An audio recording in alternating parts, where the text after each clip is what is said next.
check.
All right, boys and girls, we're live.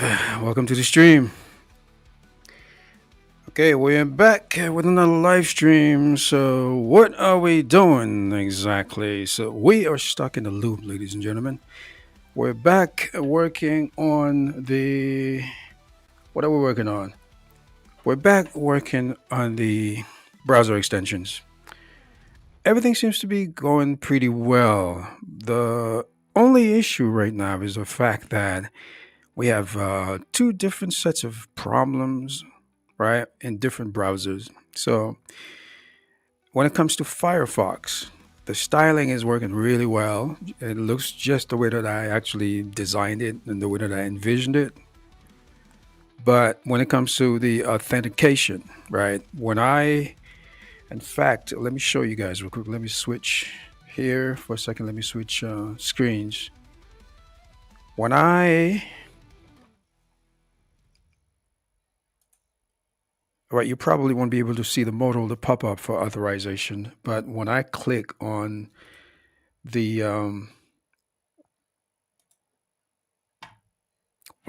extension, right? Can you guys see this? All right, cool. Here there are three tabs. There's filter. This is where we could whitelist either an email address or a complete domain. Could be Google or Hotmail, whatever, or blacklist or et cetera, et cetera. So once I click on connect to Gmail, so this is supposed to bring up a modal for me to connect to my Gmail account. on Chrome, it works just fine. All right. The motor will just pops up. Of course, now it doesn't come up with it doesn't see my authorization because I haven't connected it to the back end yet. So that's that. And when I click on, again, accounts, Outlook, it's going to bring up the Microsoft modal for me to enter my credentials to authorize the to connection to my email address, right? So that works here. Okay, this is I'm actually running Opera, but it's a Chromium-based browser because remember we're doing it for Chromium and Firefox, which is on the Gecko system, right? Framework. And let me switch to Firefox. Okay, so now you're looking at the Firefox. You're looking at the Firefox implementation and you see Guardian Inbox, Firefox. So once I load it and it appears here, okay, here it is.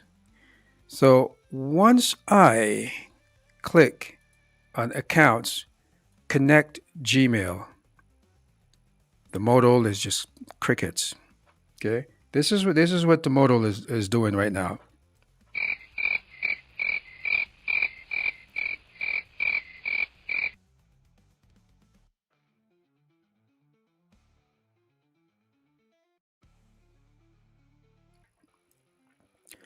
Just crickets. Okay, Gmail, Outlook, nothing. So this is kind of like what I need to fix today. And once that fixed, and hopefully I can go back to Chrome and fix the style and the CSS issue, which I haven't had time to actually look into. So in the meantime, sit back, relax, enjoy the live stream. And I see we got Srijan in the chat. What's going on? There you go. Round of applause for Srijan with the first. Thank you for the like. Always appreciate to see you in the chat. All right, this is for you. Applause, applause. Don DeMarco. Boom, boom, boom, boom, boom. All right, bro. All right, what do you say? I am new to your channel, sir. Can you just explain what you're building? All right, thank you, TQ. Yes, sir, John. So what I'm working on right now is a spam filter. Okay, the spam filter resides between the sender and your inbox. So we don't really have access to your inbox, but we kind of screen your email as it comes into your inbox. So we can't read your email or, anyway, it's about compliance. So we have to be able to secure your connection, but without, what I mean, without violating any sort of privacy laws. So that's pretty much what it's all about. That's the gist of it. So this particular spam filter, it's called Guardian Inbox. So what it does is it basically filters your email, for phishing, for scams and whatnot. But it has a killer feature, which is a crowdsourcing filter system, right? So let me just switch here for a second. Let me switch to this browser, which is Opera, which is a Chromium based browser, right? You see this button right here, report spam. So once I click on this button to report spam, every single user who's on the Guardian Inbox platform will inherit that filter, okay? That flag.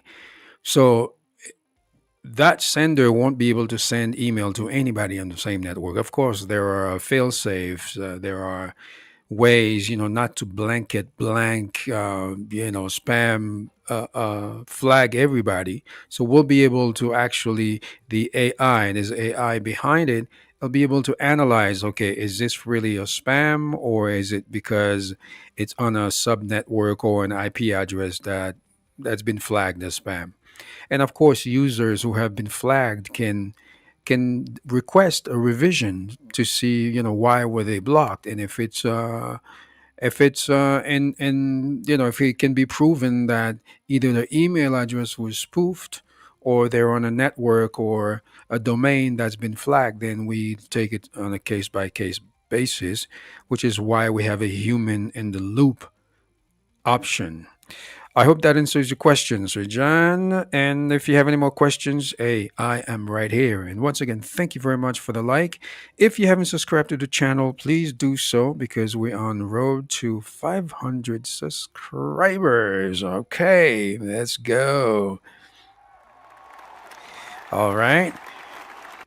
So, just that's what we're working on today. Okay, so sit back, relax, and enjoy the live stream.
All right. Once again, guys, we are we're putting out fires. We are building in public. And what's happening right now is that we're having a bit of an issue with the Firefox extension. The authentication modal is not being triggered, although it is being triggered on Chrome, but not on Firefox.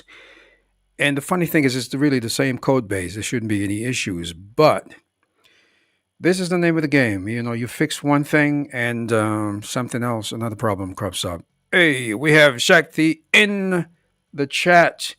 Give it up for Shakti. Welcome to the chat, brother. Welcome to the live stream. Yeah, yeah, yeah. And you know what to do when you come into the stream. You got to give your brother a like. Smash the like button. I know you have subscribed to the channel, so you don't need to resubscribe. You cannot resubscribe, but you can drop a like for your brother. Let's go. Don DeMarco for Shakti. What's happening, bro? It's going fantastic. Thank you very much for the like, my brother. It's going fantastic. Although, I'm here putting out fires. Awesome. Yeah, I got you too, bro. I'm putting out fires right now because, when one thing works and another thing doesn't work. So right now, the Chrome extension is working as expected, but the styling is not. The CSS is somewhat being overridden. So anyway, that's another problem. That's purely cosmetic, so it's not really a huge issue. And the Firefox extension, however, everything is working perfectly. Everything looks great. The CSS, no problem. Okay, everything's nice. But then when I try to trigger, let me see here. Can you guys see the screen? Yes, you can. When I go into my accounts and I try to trigger to connect to either my Gmail or my Outlook account, there's going to be more options here because we're probably going to have Microsoft 365, Yahoo Mail, Gmail, whatever domain you want, custom domains. You can input it all here, right? So once we have basically the foundation working, then you'll have the option to add different things here. So now, once I click on Gmail, it's supposed to pop up, right? There's a pop up, a modal is supposed to pop up to allow me to connect to my Gmail account to authorize, access. It works flawlessly on Chrome, but Firefox, however, whenever I trigger it, so now what I'm getting is this. Crickets. Nothing happens. So this is kind of like what I'm trying to fix today on this session. So yeah, so sit back, relax. If you have any questions, hit your boy up. We're here. We're building in public, guys. So once again, this is Guardian Inbox. That is the project. It's a spam filter with a crowdsourcing um, component to it. So whoever's on the Guardian Inbox network use the same network, right? Use the same app. What's going to happen if I flag what's happening to me? I can't even talk today. If I flag an email as spam, everybody that uses the app inherits that flag. Okay, so that's the sort of like the killer feature right there. So we are building in public. Yeah, lol. I first read the guard. Okay, who do we have? Oh, Fernando. What's happening, Fernando? Let's give Fernando a round of applause for coming into the stream. Welcome to the stream, Fernando. Hey, you know what to do. When you come into the stream, drop a like. Smash the like button for your brother. That way, the algorithm will push the stream to more folks. Let's go. This is for you, Fernando. Don DeMarco. All right. He says, lol. I first read the title as Guard in a Box. That's actually not a bad title. Guard in a Box. Right. That actually, yeah. Yeah, I didn't see it, but except yeah, so except the A is between the I and the N. So unless we're dyslexic, but I can see it. Yeah, if you read real quick, that's what it that's what it looks like. Once again, yeah, welcome Fernando. We got Fernando in the chat. We got Shakti in the chat, and we got Srijan in the chat. Welcome, fellas. Thank you for the likes. Much appreciated. So sit back, relax, and enjoy the stream. So where was I? So yeah. So we have different sets of problems for different platforms, right? On Chrome, all the functionalities, all the important stuff works, right? But on Firefox, the funny thing is the unimportant stuff works flawlessly. Okay, let me show you guys the Firefox implementation so you can kind of compare, see what's going on, right? Um, and so you see right here. Oh, what do you know, guys? Now, the problem that we were having with the style on Chrome has been resolved. There you go. So the CSS issue worked. So look at this implementation. I don't know if you guys could see this. I don't know if I'm. Yes, you can. I'm capturing my pointer. So you see this right here. The background. It was kind of brownish, darkish, but I didn't really like it. But then once I switch to Firefox, let's bring up Firefox. So if we go to Firefox, and here it is. So it's the same styling, same color scheme, same background. So we are good. However, this is where the problem is. When I click the connect to Gmail or connect Outlook, my authorization modal does not trigger. So that's what we're figuring out today, what the problem is.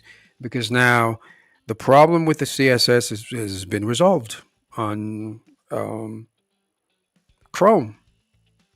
No more CSS. Well, we never had the CSS issues on Firefox. Now the only problem we're having is basically the connect the hook to connect to your email provider. So sit back, relax. I'm going to work on that. Okay, Shakti, what are you talking about? Okay, you might have to change the manifest JSON to version 2 for Firefox because Firefox isn't very compatible with version 3. Yeah, I've tried that in a previous session, and I believe that the issue is somewhat there's something of the with the authorization, with the way it is authorized. So I got to figure out what exactly is going on. But thanks for the suggestion, Shakti. Thank you for the suggestion. So right now, this is where we are. We're trying to get it. We're trying to get the modal to pop up. So I've tried a lot of different solutions, and I'm almost at a loss right now. But if you have any more suggestions, just hey, drop them in the comment section or drop them in the chat. Okay. Discord will be up in a second. So if you want to come up and talk to me as well, you can jump on the Discord on the voice channel and talk to your guy. That was a good suggestion, by the way, Shakti. That was a really good suggestion.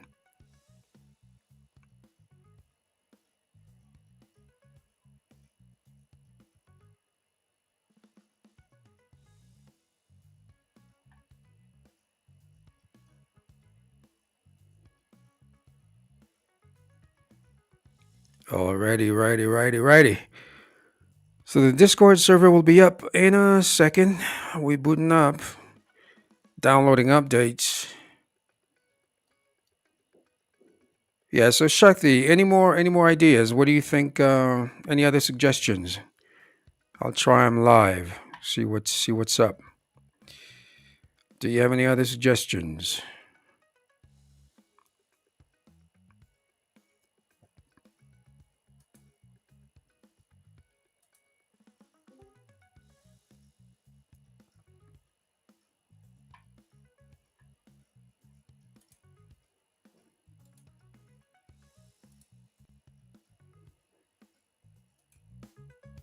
All right, boys and girls. The Discord is up. So if you want to come up and talk to your guy, just jump in. Discord is voice channel is open. So let's go. Let's chop it up. All right. Okay, I see I got some TypeScript errors here. Okay, each member of the union type, send message, add Gmail action payload, access token, user ID, response only. Okay. Okay, Firefox. Do. Right, user ID, send message.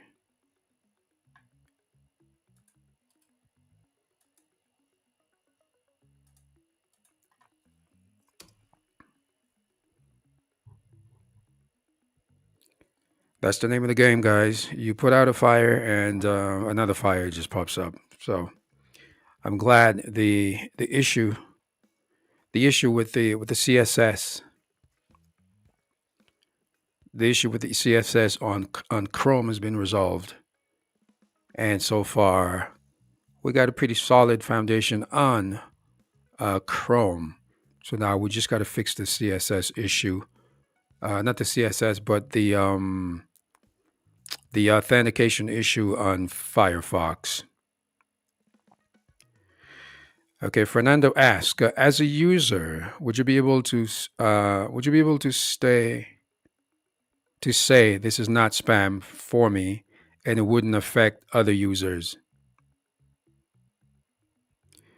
Um, the only way that'll work, Fernando, is basically if, for instance, an email that you flag as spam, and you're the only one on the network who flagged it as spam, that'll be flagged only for you. However, the system now puts it in a sort of in a bucket, right? While it's in this bucket, the system will monitor this email address. When we'll set up a threshold. Now, if let's say 10 people or 50 people flag that same email as spam, then it'll be blocked on the whole network, because we don't want to arbitrarily block somebody because you have a beef with that person.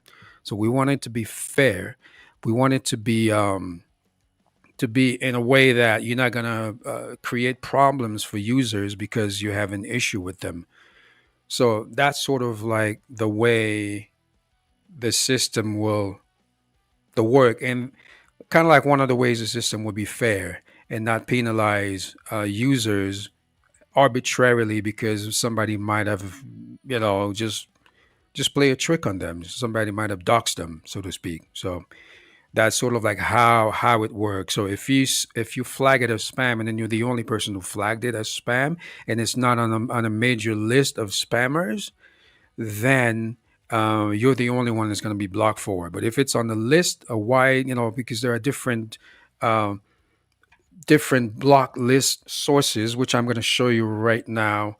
As if you see here on this screen, at the bottom of the screen, you see active block list sources. You have Spam House, you have Malware Domain List, Fish Tank, and SURBL, and there are a lot more lists that we'll actually subscribe to, or even if we have to purchase these lists ourselves. So we make sure we basically create a knowledge base.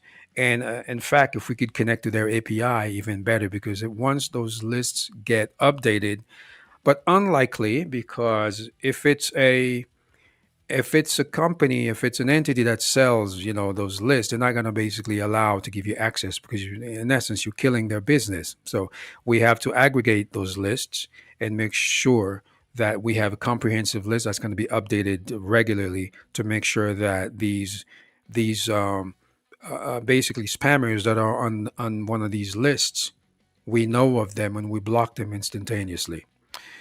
All right. So what else do we have here? Okay, we got. Okay, so that was Fernando. That answers your question. And with XYZ coming into the stream. Round of applause. Round of applause. All right, Don DeMarco. You know what to do. You know what to do, brother. When you come into the stream, you gotta smash the like button right now, because we're at 4. We want 5 likes right now. Let's go, XYZ. Yo, man, what's going on? And he says, Augment banned me. That sucks, bro. Because I think, yeah, thank you very much for the like, brother. The thing is, Augment, when they first launched, right?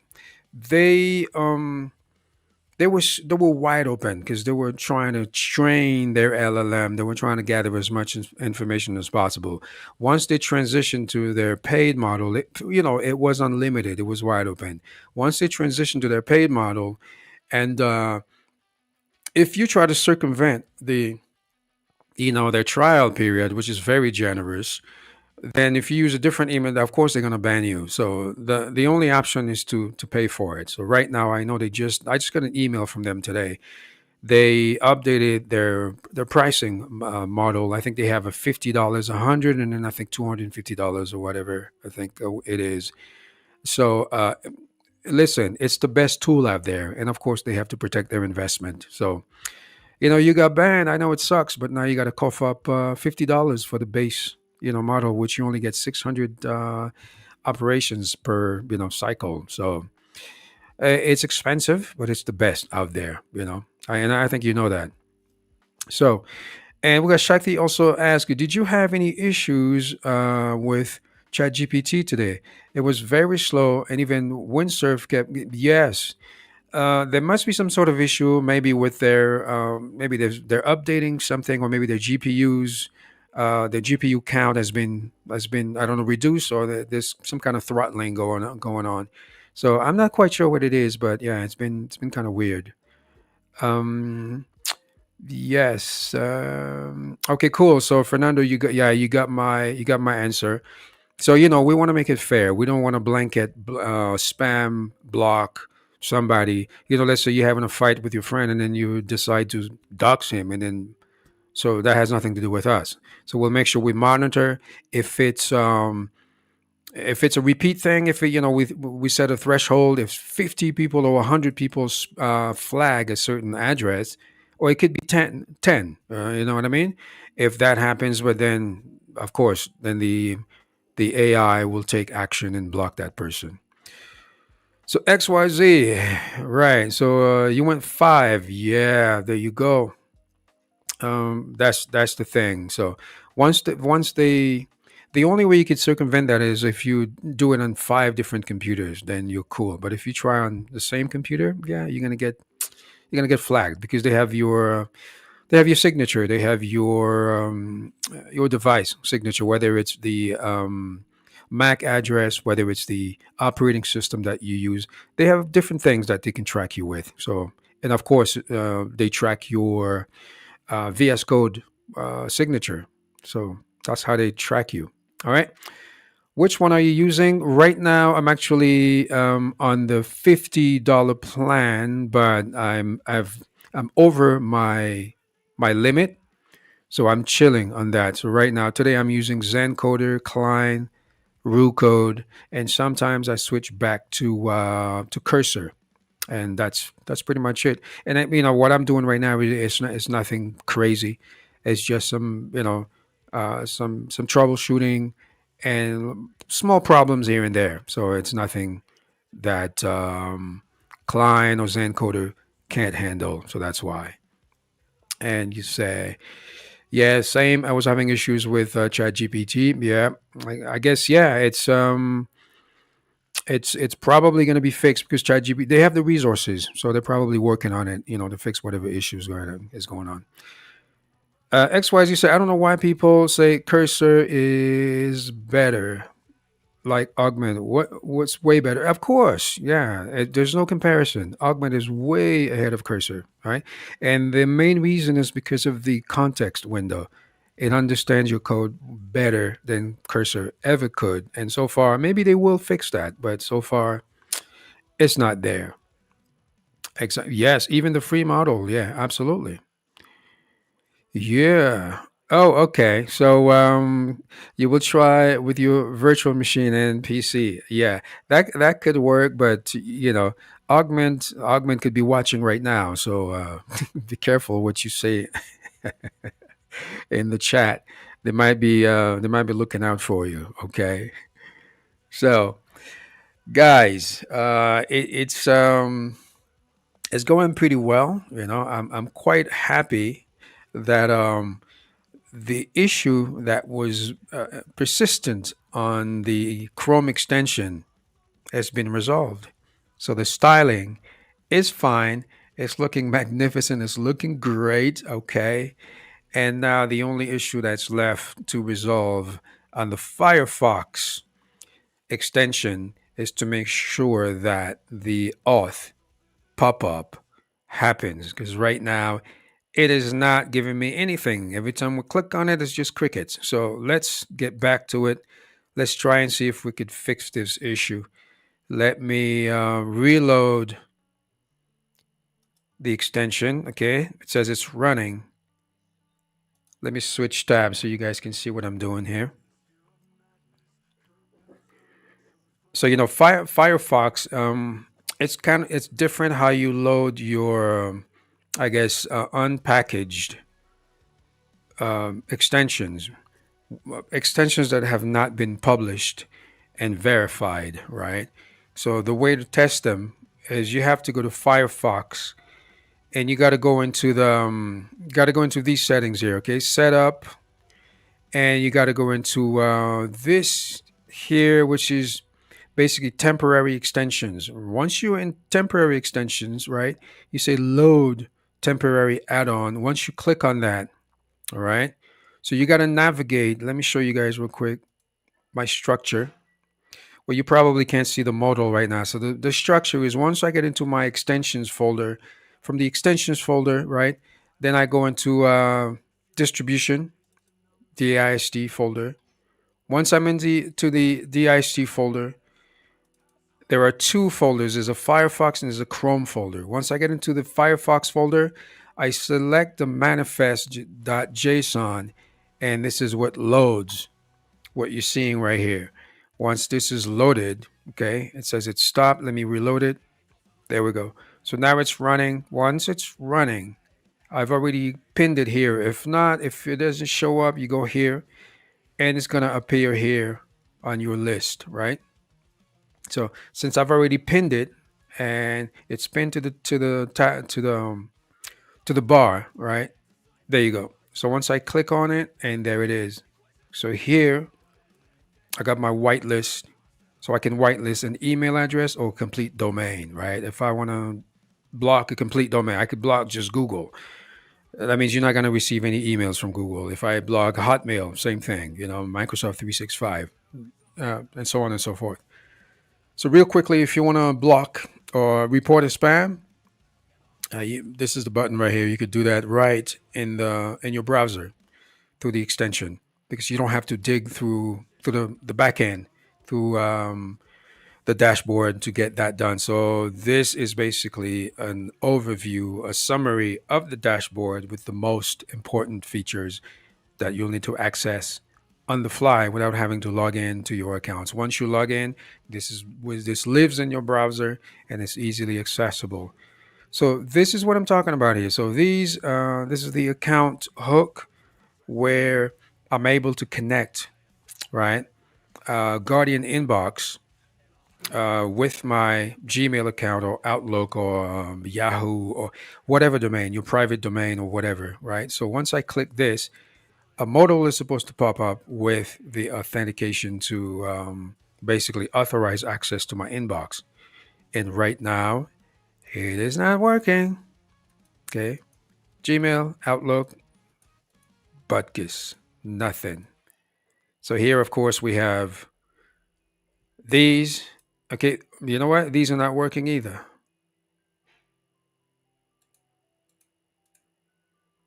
Right. Because once I toggle these on and off, I'm supposed to have a I'm supposed to have a notification coming out of the browser. So that's not working either. Report spam, that is not working. Here, report spam, boom, there you go. So it works here. It works on Chrome, and here, Gmail. You guys will probably see this. There you go. Although you can't see it on the screen, but it's popping up. If you look at where the video is, you'll see the modal pop up right here. If I click on Outlook, same thing. See, Outlook just popped up. So it's basically asking me to to log in to sign in so we can authorize access to my Outlook account. So we do have a couple of issues. All right. So we're troubleshooting, guys. That's the name of the game. You win one battle and you got to fight another battle just waiting for you around the corner. So let's see what's going on here. All right. So we fixed the TypeScript errors we were having. Cool. So new task. So what am I going to attack first? So what I'm going to do right now is this.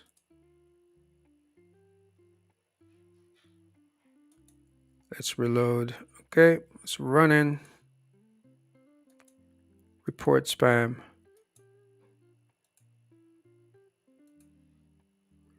All right, let's fix this, guys. Let's fix the report spam button. All right, so sit back, relax. And remember, the Discord channel is open, the voice channel is open, so come on in, talk to me.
Alrighty. So since we're trying to fix the issues one at a time, because I mean, as a rule, when you're dealing with these AI coding assistants, you cannot overwhelm them with tasks. So it's really bite-sized information. You got to attack the situations one step at a time. So right now, we're trying to fix the issue. Let me switch to Chrome to show you guys what I mean. So the extension has there are two places where you could actually report spam. You have one button here on the filters tab, and you have another button on the settings tab. All right. And right now, they both trigger the event. Okay. Here, you'll see the pop-up down here. There you go. Fail to report spam because there's nothing to report. Okay. And this one right here, you won't be able to see what happens, but it triggers a pop-up that appears on my screen. Although right now I'm not seeing it. So that's weird because I was working before. Okay. So what I need to do now is, since we've actually tried to tackle the problem on Firefox, so what I'm doing is before you could test the extension, you got to rebuild it, right, with the latest changes. So I'm going to go npm run build inside the extensions folder. And once I run that,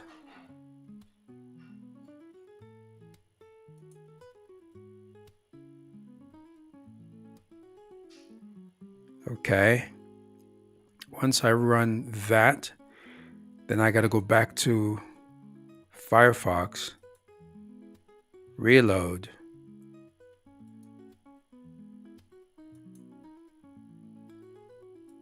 open up. There you go. Failed to report spam. Yes, we are good, guys. So this is fixed. So we're good.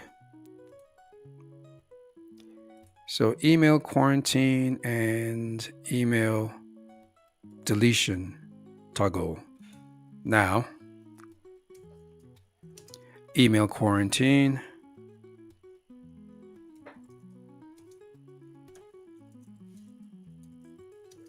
And email deletion toggle.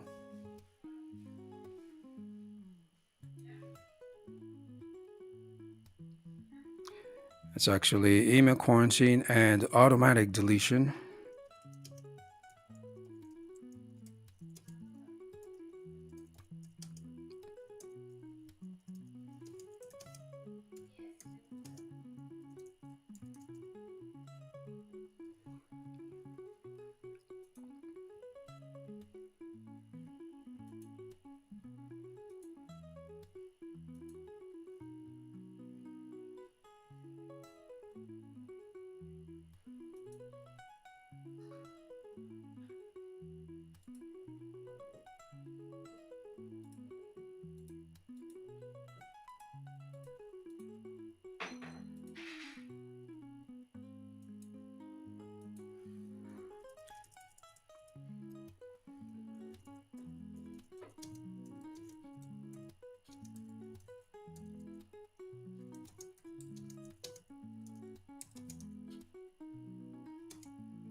So here's my prompt. So now email quarantine and automatic deletion toggles are not showing any feedback pop-ups in the form of notification from my browser. They did, however, work on Chrome before. Please fix. So let's see. Let's send it. Send the prompt and sit back and wait. Okay, let's see.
Right. So the only annoying thing really is every time you make a change, you got to rebuild the extensions, which I mean, it's really not that hard, but it's not that complicated. But it's just one more step that you got to keep repeating every time you make. There you go. So that crashed the.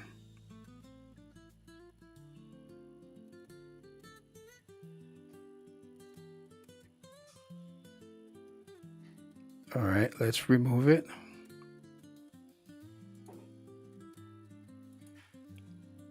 So let's try and reload Chrome. Dist Chrome.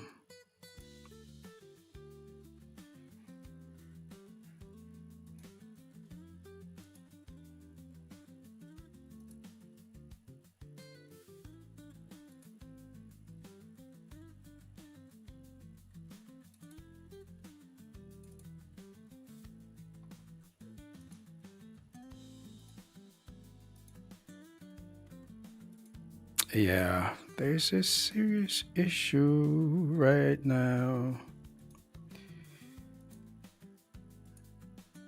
Yeah, okay. I see. Extensions. And there's another extensions folder inside of extensions. Plus a distribution folder. Let's try Chrome right here.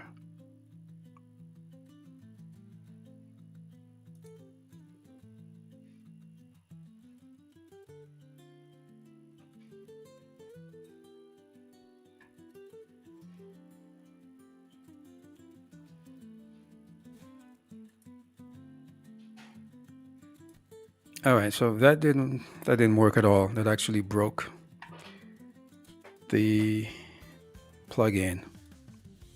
That broke the extension. So let's go back. Extensions.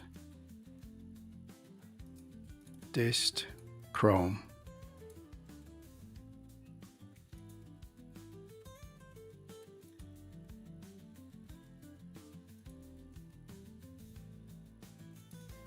Let's try this folder.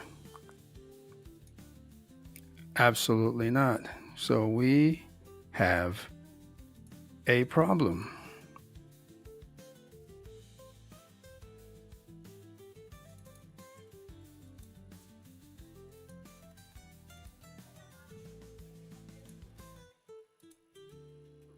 Okay, we got extensions. Dist Chrome.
Okay.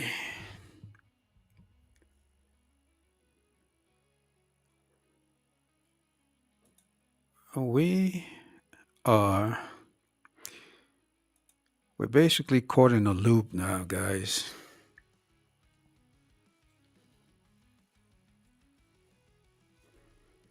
So every time you fix a problem and another one just pops up.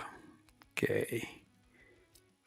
In this particular case, usually what I end up doing just start from scratch or start from a point that I know that we had a clean slate. So that's probably what I'm going to try to do because the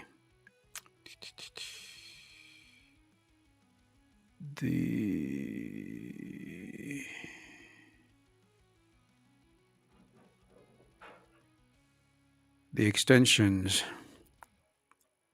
are proving to be quite problematic. Okay. So when one thing works, another one breaks. That's the reason why I wanted to finish the build for Chrome first, then start with the Firefox build. So right now we're having a bit of an issue actually building the extension. Everything was kind of working just fine except a couple of problems, but we are caught in an error loop for the extensions. So let's keep going. All right. All right, peeps. So if you're in the chat, if you're in the room, welcome to the stream. Okay, don't forget, when you enter the stream, do your guy a favor. Smash the like button and all that good stuff. If it's your first time here, subscribe to the channel and hit the notification bell so you can get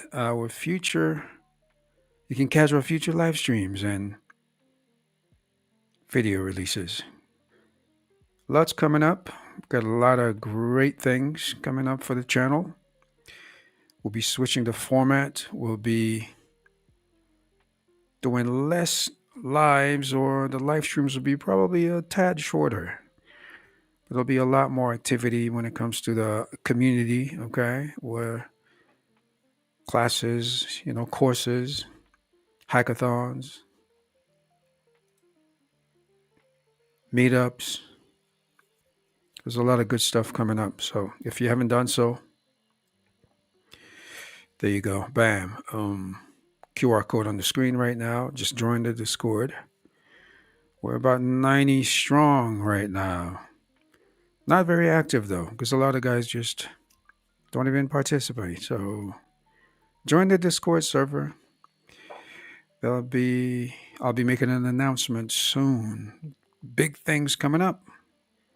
So if you're walking into the stream, just smash the like button for your brother so the algorithm could push the stream to more and more folks. All right, so now we're trying to install CD extensions, install schema utilities. Schema utils. All right, let me switch screens for you guys right here. Okay, we're trying to install that. That failed, so let's clear the terminal.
that's installed.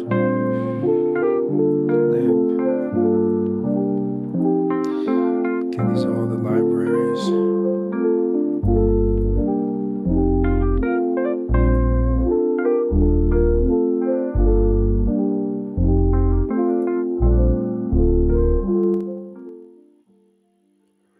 Well, all right, all right, all right, all right. Okay, folks, we're still having a little bit of issues with the extensions. So, when that happens, you know what I do? I just revert back to a working version. There's no two ways about it. In fact, before I do that, let's try something completely novel. Okay, the extensions folder. I'm going to scrap the whole freaking folder. It's content anyway. And we're going to start from scratch. The only thing I'm going to keep actually is the icons folder.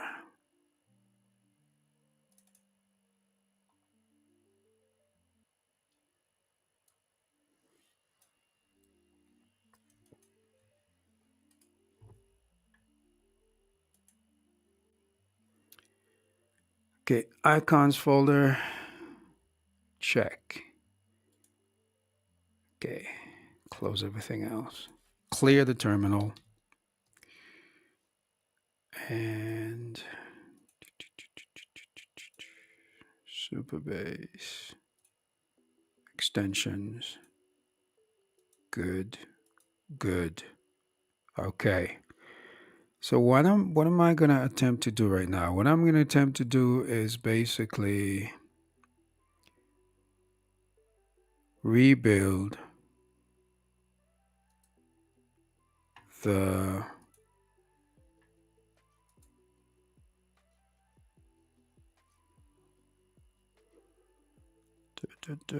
rebuild the browser extension.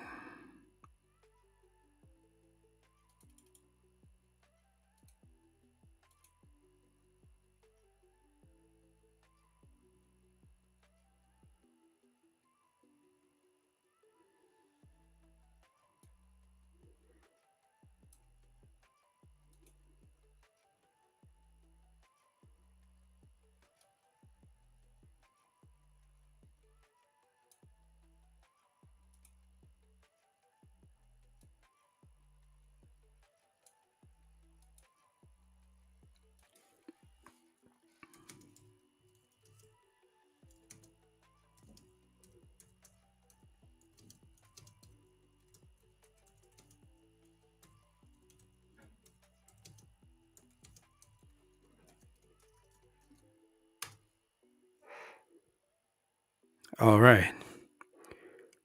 So what I've done, this happens a lot. You reach a point where you kind of end up chasing your tail. So it's worth it to just start with a clean slate. Although I do have a backup, but I'm kind of experimenting here a little bit.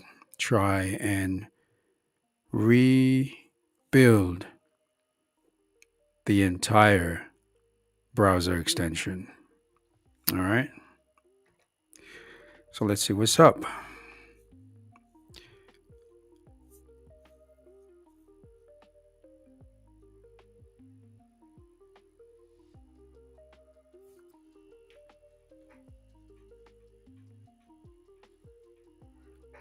Because the browser extension is a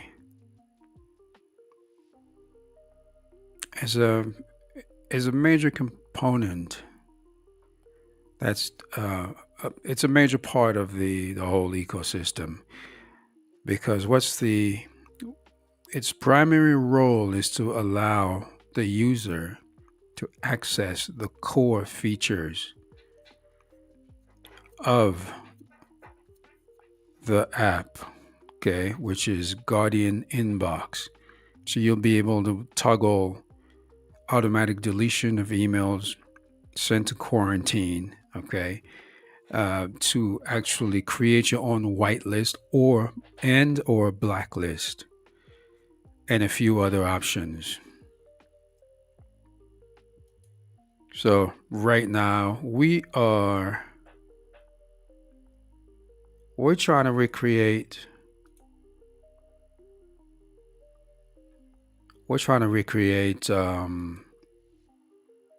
the extension. I guess first we'll start with Chrome, then we'll move on to Firefox, Gecko based browsers. And then, of course, the most finicky or problematic of all, Safari, for the Apple ecosystem. Because, Apple has to do things their way. That means I got to run Xcode, I got to do a bunch of other things. I mean, it should be pretty straightforward once I transfer the files over to adapt them to the ecosystem, but it's just an extra step that could have been handled the same way I'm developing both um, extensions for Chrome and Firefox within VS Code. So it is what it is. Apple is Apple. Apple is never going to change. So you got to play. You got to pay to play. All right. So right now things to be running pretty well, although I'm getting a TypeScript error here. Let's see what's that all what that's all about. No input found. Config.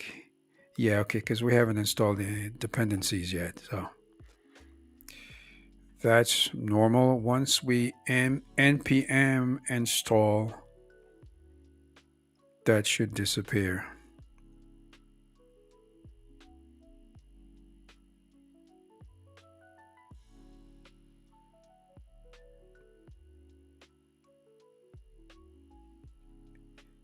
Yeah, so we're moving along. We're trying to actually rebuild the extensions from scratch.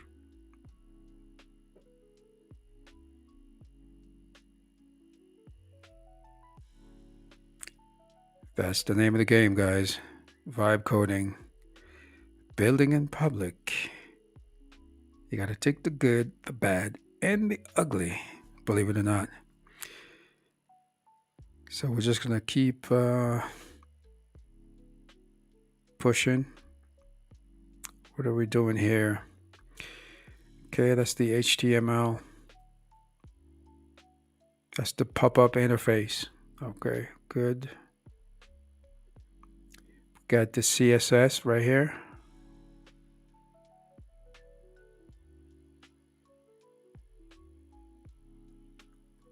Cool. All right, sit back, relax. So if you're just joining us, yeah, do you boy a favor. Just drop a like. We got another like. Thank you very much. 6 likes, 69 views. On the road to 500 subscribers, guy. We are making progress.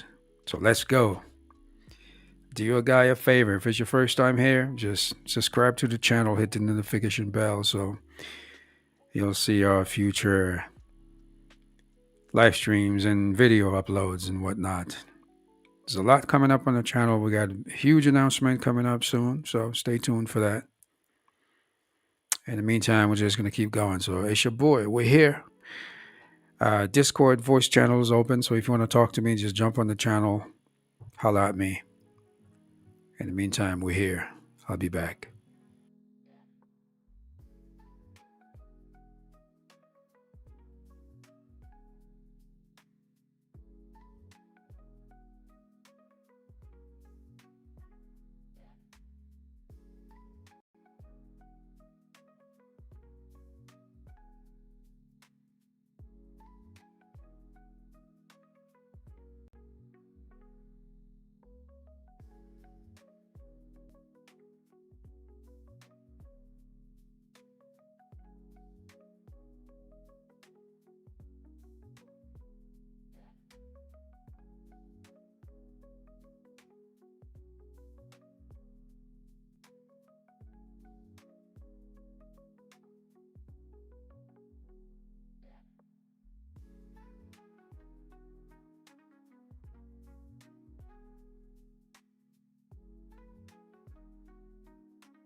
Yes, sir.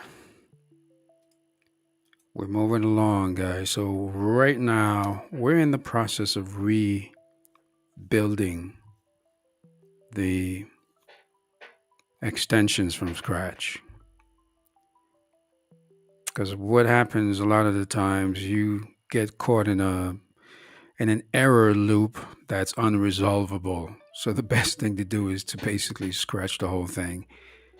Even though I had made very good progress, but at this particular point in time, it becomes kind of counterproductive. So I had to pull the plug on what was working partially, and now having to basically rethink the whole process. I mean, it's really not that complicated. The main thing is done. The database is there.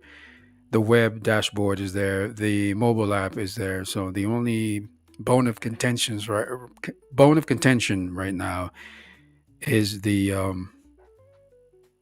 extensions for Chrome, Firefox, and of course Safari, which is going to be the last one. So here we go.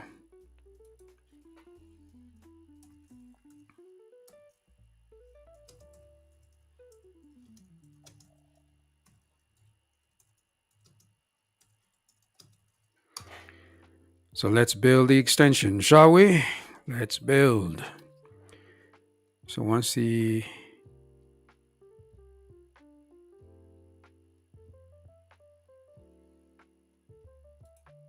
build it, I guess we start the testing process again. That's the name of the game, guys. You know, sometimes you gotta make executive decisions and realize the path that I was on was really build extensions first. Let's navigate to the extensions folder. You know, it's you make a lot of progress, but then it's the last mile. You know, that's what's challenging a lot of the time. So that last mile, I ended up actually spinning the project within 42 minutes, but then to get it polished to a point where I can showcase it for an investor or for anybody or for the end user to start getting beta testers on board. That last mile, that last 10%, 90% of it is done, but that last 10%, that's where the real problem is. So that's where I got stuck in an error loop. Therefore, I kind of had to pull the trigger and start from scratch. So now we're rebuilding the extensions for Chrome and Firefox, which, of course, as you know, Safari will be done separately. So here we are.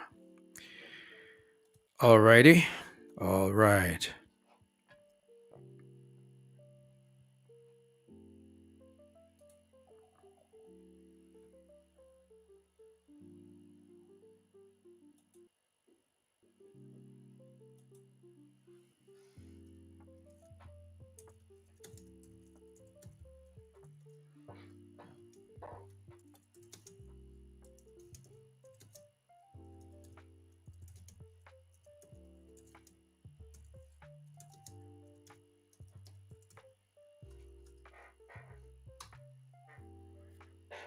Yeah.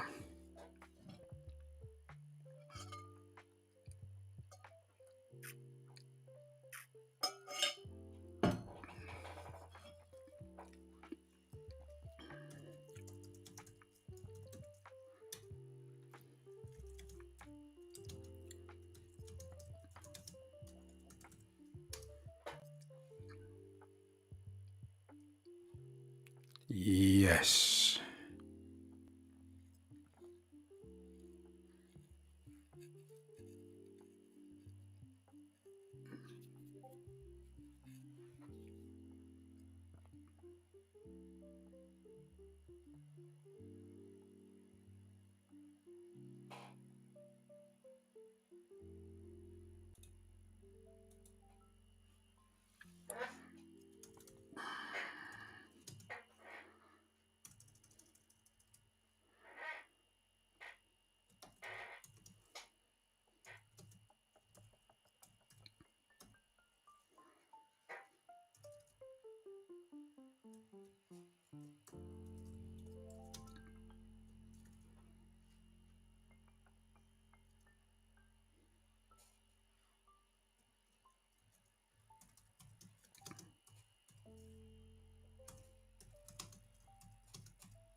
All right, boys and girls, if you're coming into the stream right now, do your guy a favor. Smash the like button. Subscribe to the channel if you haven't done so. We are building in public, and your participation is required. So, anyway, right now I had to basically scrap the the work that has been done for the past 3 days. 3 days worth of work, kind of gone. Mind you, it's not entirely gone. That's not true because I still have a backup. I still have multiple backups of it, so I can always pick it up again. But I was caught in an error loop. Therefore, I opted to start from scratch. So the extensions are being rebuilt from scratch. So Chrome and Firefox, and later on we'll do Safari. So in the meantime, it's fun, but it's a bit frustrating at the same time because you end up you end up doing a lot of work, but then 90% of it was fantastic, and that last mile, that last 10%, that's where the secret sauce is. It either makes or breaks the build, and I kind of got caught in an error loop 10%. So rather than spending another, 6 hours or whatnot, I'd rather just basically start from scratch. So that's what I'm doing right now. Uh, so we are rebuilding the extensions. So sit back, relax, and once again, do your guy a favor. Smash the like button. Thank you very much.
Yo, we got another like. Thank you very much.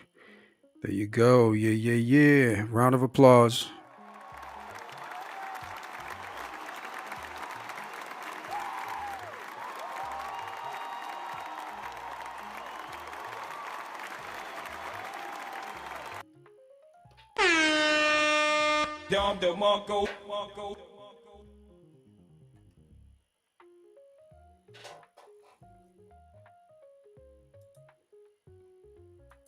So, right about now, we're attempting to build the extension.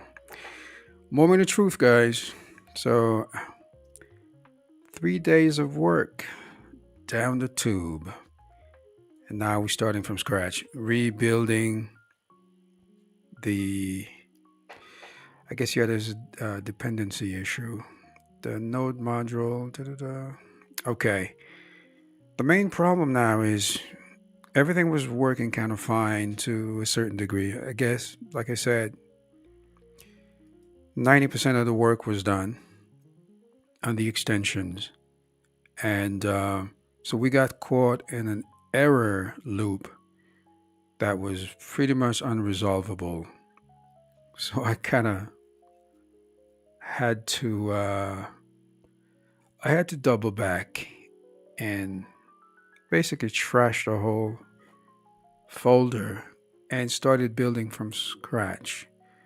Now, of course, we have a dependency issue. So let's just reinstall everything. Legacy peer deps, legacy peer dependencies, and we'll try again. So once we have a successful build, at least for Chrome, I can try to load it up and the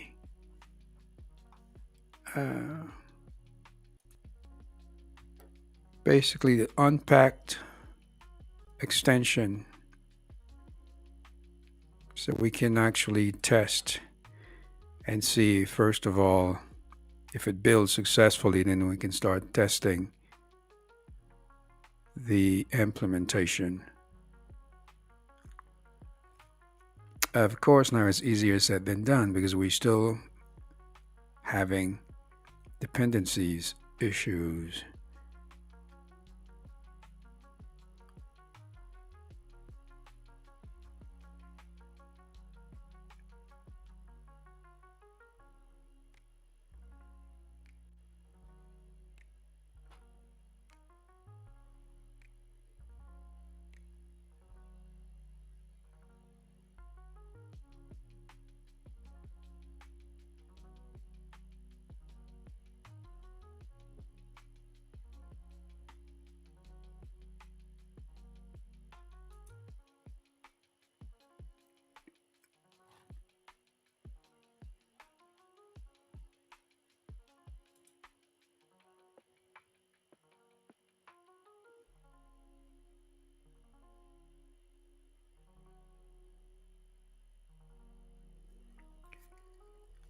Let's go.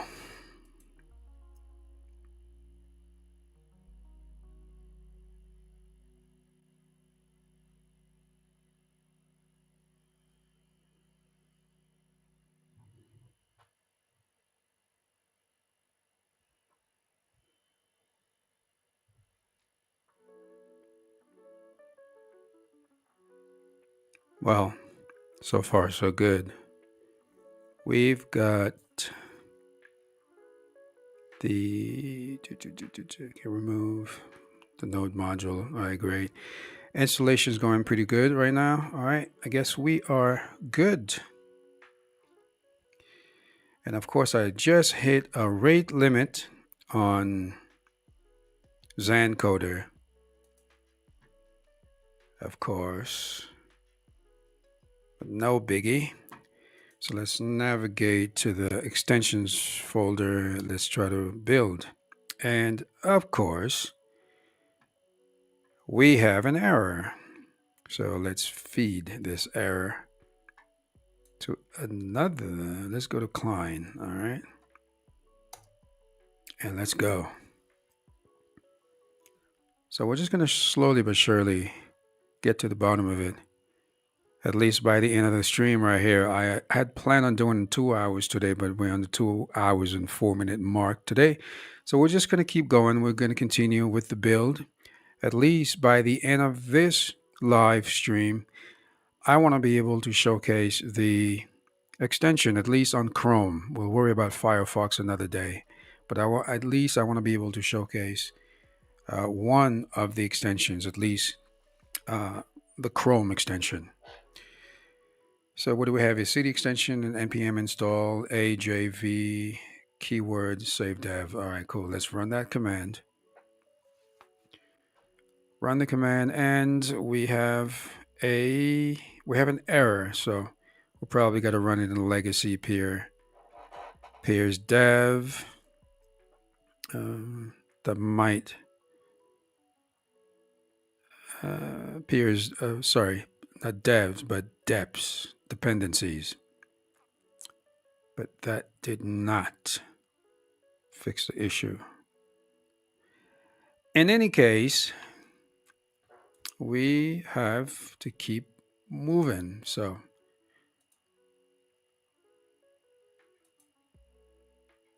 okay, resume task. Let's go.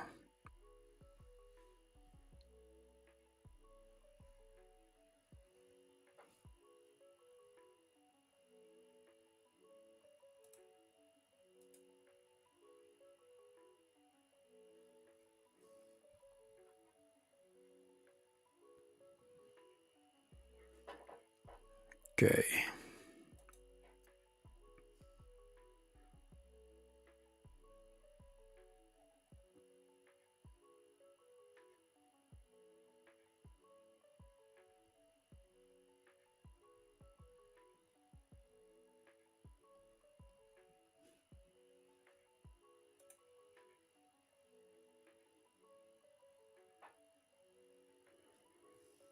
Okay, so we're trying the force flag, see if it works. Because we keep erroring out when we try to install it with the flag, with the legacy peers deps.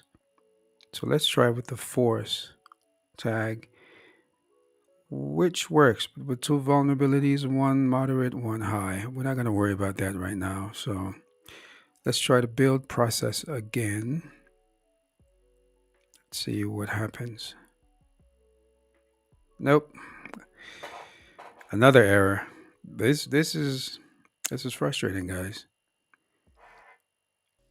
So what's missing? Let me see. Error. The path. Guardian inbox extensions. Okay. Command failed. Oh, it's the Webpack. Okay. It's Webpack plugin. Okay, schema utils. Okay, that installed successfully. So now we're going to attempt to rebuild. We'll attempt to rebuild the extension again. So cd extensions and our npm run build. So that is the proper command to build the extension, or to attempt at building the extension. Of course, we got another error. Lifecycle script build fail with error code 2. All right, let's clear this mess. Let's clear the terminal.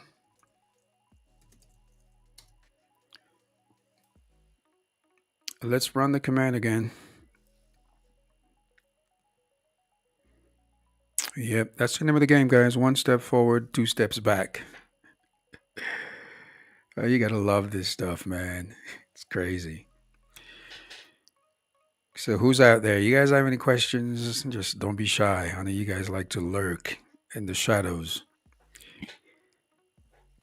It's all right. There's nothing wrong with that. You know, if you don't want to participate, it's all good. But if you have any questions for me, just holla at me. Just right here. The Discord voice channel is open, so you can come and talk to me if you feel like it. And or otherwise, if you have any questions, Just hit me in the chat. What's up, chat? What's going on out there? All right, awesome. We got 8 likes, guys. We got another like. And for that, you need a round of applause. Let's go. Yes, yes, yes, y'all. Yes, yes, y'all. And you deserve a Don DeMarco. Here we go. Drop the like, but thank you very much. Much appreciated. If you haven't subscribed to the channel, please do so. Here, we want to grow the community and hit the Discord server. There you go. The QR code is on the screen right now. Descriptions. Link is in the description, so feel free to join. Twitter.com is also up, so feel free to drop in. All right. So remember, guys, the Discord server is wide open, so come on in and talk to me. Drop in. Don't be shy. Let's talk. AI, building in public, vibe coding, the universe, the metaphysical, whatever floats your boat. Let's chop it up. All right, let's try and build this thing again. I'm pretty sure it's going to fail. 5, 4, 3, 2, 1, and error. Nope, not yet. Yo. Transformer Titan. What's going on, man? No, man, I'm driving. I'm in New York.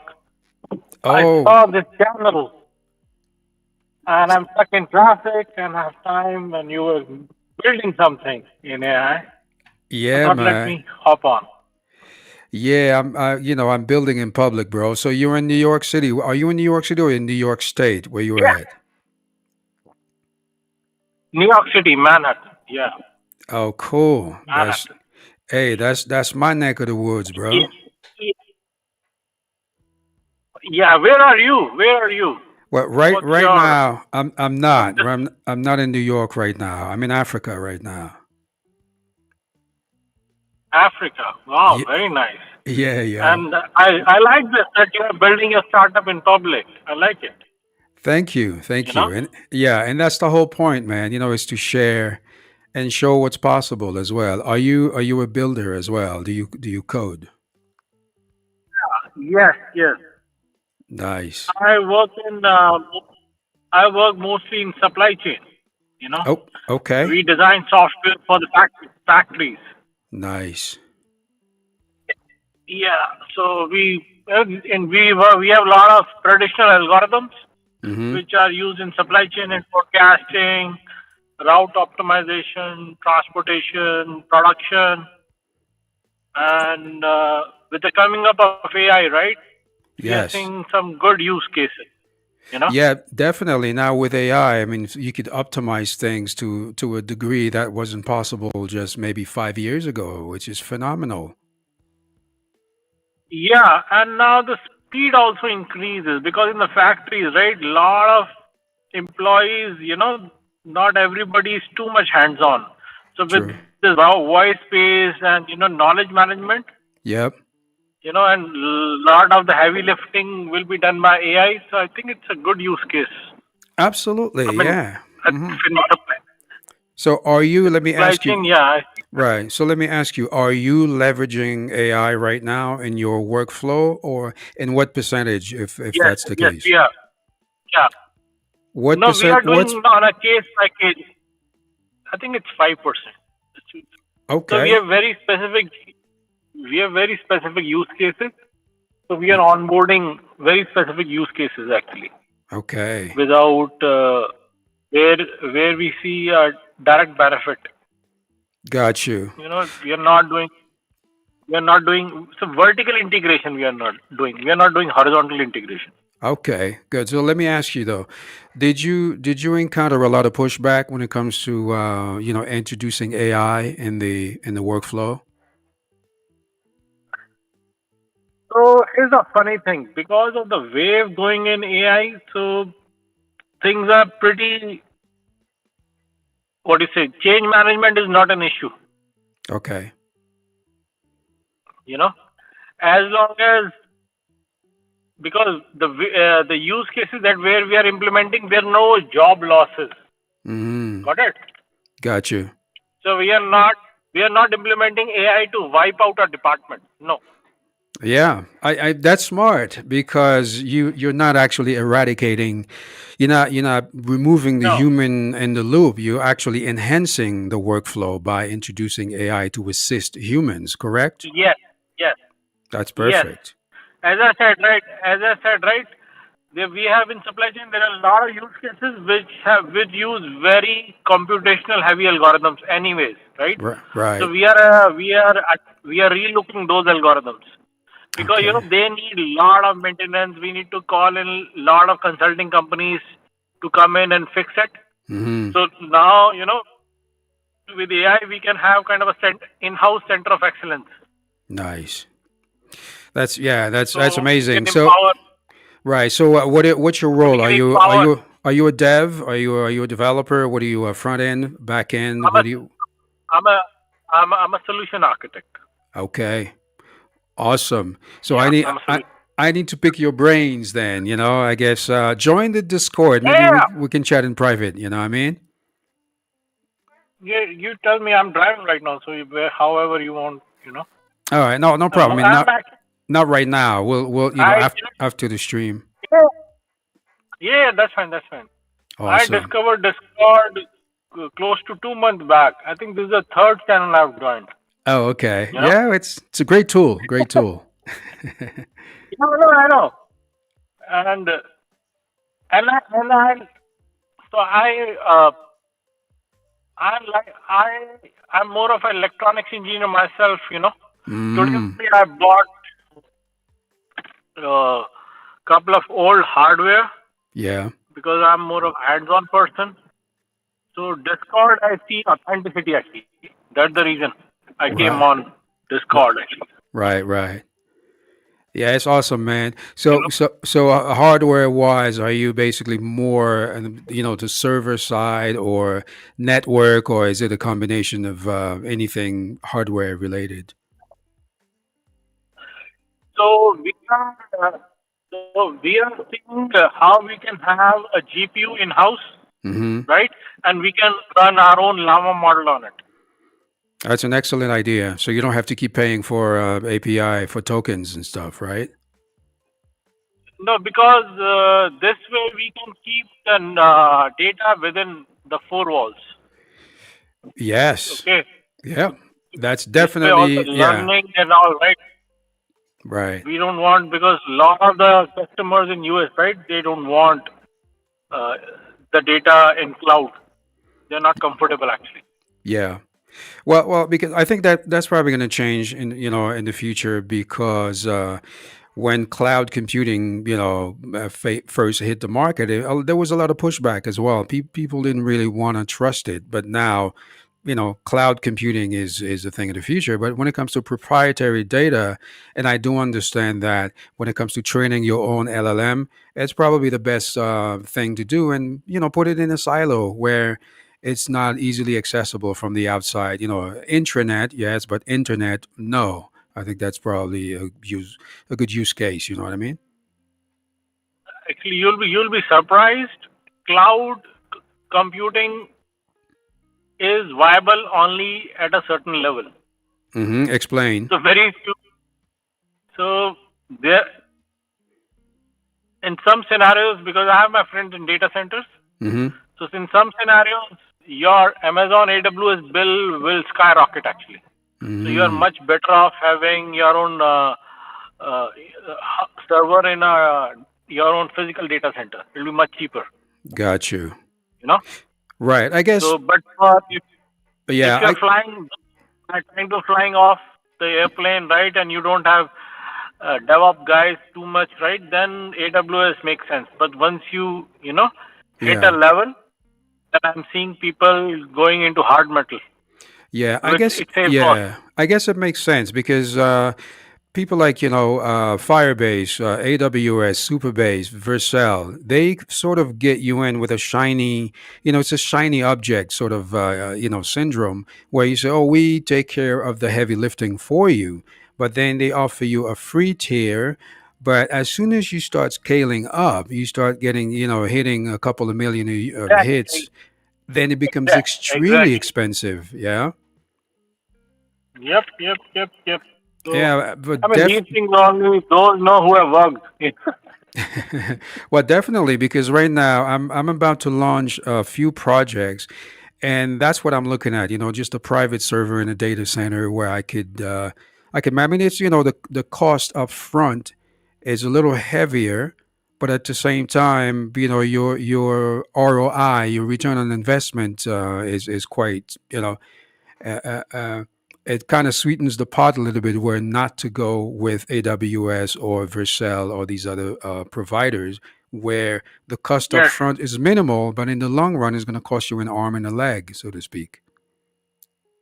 Correct. Correct. Correct. Yeah, So, yeah, what's man. your background? Which city you are in, or which country in Africa you are from? Right now, I'm in the east coast of Africa. I'm in Kenya, and at the moment, Kenya. actually, Okay. yeah, No, but I'm I traveling know Kenya. around. Yeah, I'm traveling around Africa and exploring, and looking for opportunities because there are a lot of opportunities outside of America, outside of Europe, and Australia, those type of places. Because a lot of it is saturated. So I'm looking for opportunities to create solutions, real solutions for real world problems. So that's what's happening right now. And what is your education background? How you Uh, got started in AI? Great question, man. See now you're interviewing me. I'm just stuck in traffic. I'm just driving. No, no, no. It's all I'm good. No, chilling. Okay. no, no, no, no. I'm going to answer you. I'm going to answer you. The funny thing is, And I'm for me. Listen, for me, you are just a voice. You see what there, I'm saying? Where there you I'm not, go. so I'm just talking to a voice. Yeah, I Which is hear very you. nice. I hear you, Nothing else. man. Well, let me tell you because formal education is music and film. So I did a major in music and a minor in cinema. Wow, Yeah. so wow, wow, wow. I'm impressed. I'm impressed yeah. So because all then you have a different way of looking at life.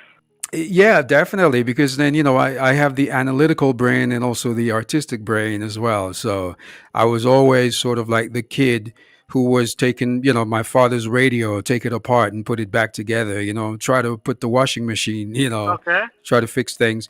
But IT and stuff, and as far as coding and hardware, this is something that I actually got into myself by, sheer passion.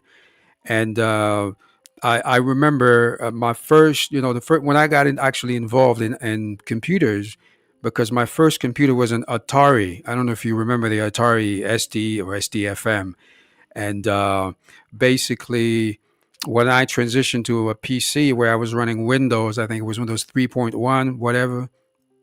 And every time I had a problem, I had to take my computer to this Russian kid who was really good. But every time I took a computer to him, he would charge me, $25 an hour.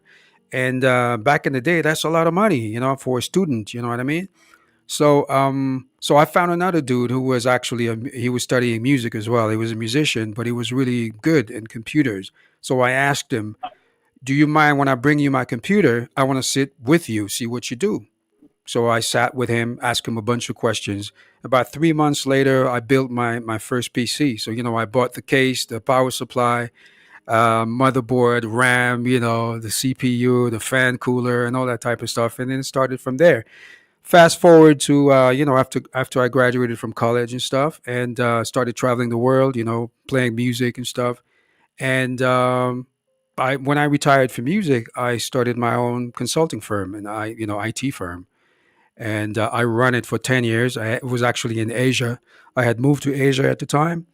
I was living in Bangkok, Thailand. So I started my IT firm, setting up servers for American companies, Japanese. I had a Korean company, I had a French company, an Italian company. So I did pretty well. You know what I mean? Then I sold the company, and in the meantime, I picked up computer programming. I picked up Python, I picked up JavaScript, HTML, CSS, that type of stuff. And I started basically doing other things. I had a team. I had two teams in India. I had a game company where we were creating games for. The first one was like 2D games for Nokia phones, simple games, 2D stuff.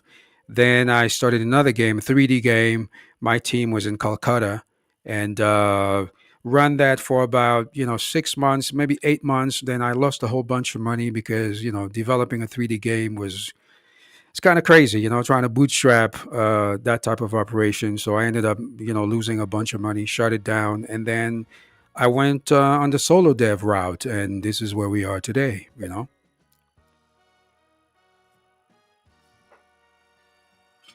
Okay. And what did you talk about? Actually, your voice break actually in the middle. So when you said Yeah, that I lost you. I you can't hear you. started doing coding, I think you're muted, probably. yeah. Can you hear me?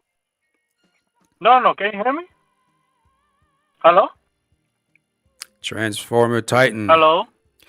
I lost audio. Maybe are you going through the Can you hear tunnel or me? something? Are you going to Jersey or something? Yeah. Can you hear me? Hello? Well, Uh, hello. Can you hear me? Yeah, I don't know what's happening, but I Yeah. lost No. audio. Can you hear me now? Can you hear me now? I can hear you. Audio is There you bad go. actually I got you now. for some reason. Yeah, I can hear you now. You got me now? Yep. Yeah, I, I think there's something going on. I think it's because the buildings. I don't know. yeah, possible. Okay, Maybe you were going through so a you dead were zone. Go ahead. yeah. So you were telling me that you got into from filmmaking. How you got into the coding world? You started doing some 2D video games. You saying? Yeah, I I started lost you doing. that time. Yeah, exactly. Some 2D video games, and I had a team. I had a team in. I don't know if you know Pune, India. Okay. So yeah, so I And had then I what had happened? yeah I had a team there. We developed quite a few games, and at some point, one of the highlights was Yahoo Games had called. They called me up and they wanted to buy the game, and at the time, it wasn't a lot of money. They offered 10 grand, and it was a Diwali game. You've heard of Diwali, right? Oh wow. Yeah. Right, Diwali, right? It's right. The a Diwali, yeah, Indian. the Diwali festival. So at the time, it's a stupid little 2D game, with fireworks and stuff with the sound effects. So they offered us, 10 grand at the time, and so I'm like, nah, nah, nah, nah. It's too low. We're not gonna sell it. So the guy, the team was telling me, hey man, we should take the money. We should sell it. I'm like, don't worry, they're gonna call back. Guess what? They never call back. so so we ended up releasing it ourselves. We made a little bit of money, but it's the money they offered us, we would have made. We would have cleared our my initial investment anyway. Then shut that down probably 18 months, maybe 2 years on, because there wasn't really, people weren't really interested in 2D games anymore. And then I got into 3D games, and I had a team in Calcutta. And Okay. yeah, from Calcutta, I ran that for probably about 2 years, less than 2 years also. Then again, bootstrapping a game development team is not a cheap, it's not a cheap affair. So it's quite expensive. So I ended up losing about 200K, 200K. Then I was like, you know what? Let me just pull back a little bit. Let me cut my losses, and took a break from that. Then went into the solo dev route. Then I got into advertising because my film background got me into doing a lot of things. Video production. I shot a feature film. do some documentaries and stuff like that. So I do a bunch of different things, and so I ended up, spending a lot of time in Asia, uh, doing basically a lot of work for some Chinese companies where I was mostly shooting advertising for watercrafts, like jet skis and Yeah, paddleboard, yeah, windsurf, that type yeah. of stuff for a bunch of Chinese companies. So, which was pretty cool. And yeah, and in the meantime, I was still, coding, doing side projects here and there, building websites using things like Drupal, WordPress, or straight up HTML, CSS, and yeah, and it's been a long, it's been a long journey, and the journey continues. And now, my friend, with AI, what you can achieve as a solo developer, that's phenomenal. Yeah, actually, you should explore how you can make movies on AI, right? Because there are a lot of Google just released a platform Yes. where you make. So I think a lot of production work. Yep, I was actually working on something last night, a little animation, myself and a buddy of mine, who actually I met on the stream here, and we were in Gemini, just creating some short animations for the current project I'm working on, which is a spam filter that's AI powered, but it's got a crowdsourcing component. If you use the app and I use the app, if you flag an email as spam, I don't have to flag it. You inherit my flag and vice versa. And of course, there are checks and balances.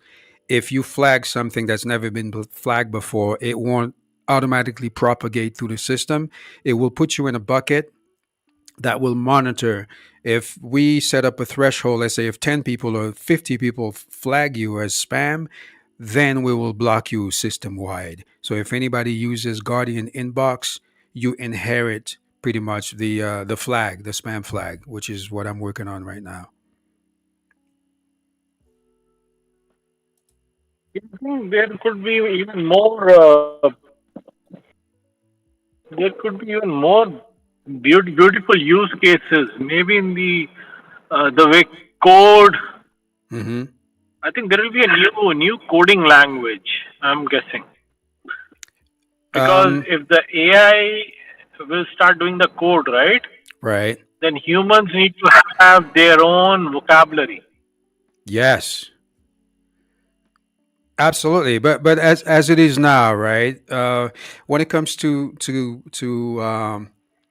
coding within AI coding assistants, just plain English is enough to a certain extent.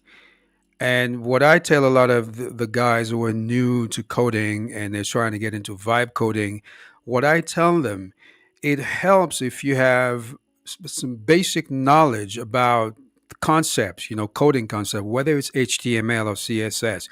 For instance, right now, if I'm working on a landing page or a dashboard, I'm able to tell the AI assistant, hey, my header, the logo in the header, I need you to put 10 pixels of top padding and 10 to the left.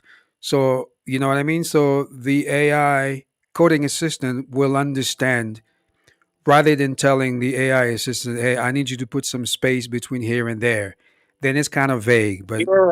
you know what I mean? So by knowing the language, the coding language, whether it's HTML or CSS or JavaScript or Python, then you're able to actually communicate within the AI and it makes things a lot easier. There's less friction that way. You know what I mean?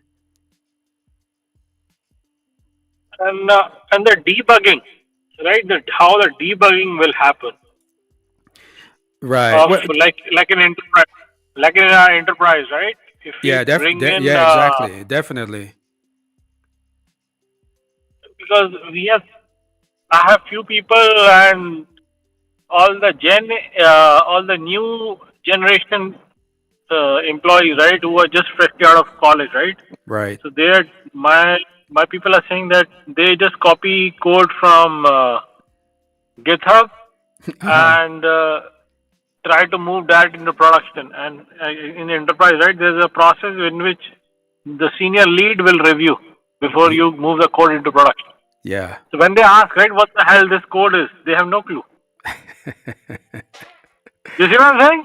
Yeah, that's a big problem. That's a huge problem. You can't do that. At least if you're gonna pull codes from GitHub or wherever, you have to be able to customize it. You have to be able to explain it and understand. Okay, what's this function?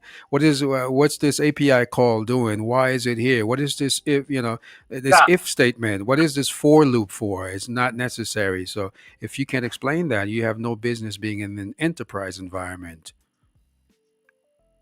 I mean, yeah. So I think for the next 2 years, thing will be little messy and little gray You're areas right. actually. Yeah, you're right. And that's the reason why a lot of enterprises they forbid the use of AI when it comes to I mean, production. Google is saying that they can handle 20. They are using generating 20%, 30% of the code using AI. Hmm. But there, everybody is a good coder, right? But enterprise people comes in all shapes and sizes, That's true. right? Because you cannot have all the star coders like Google.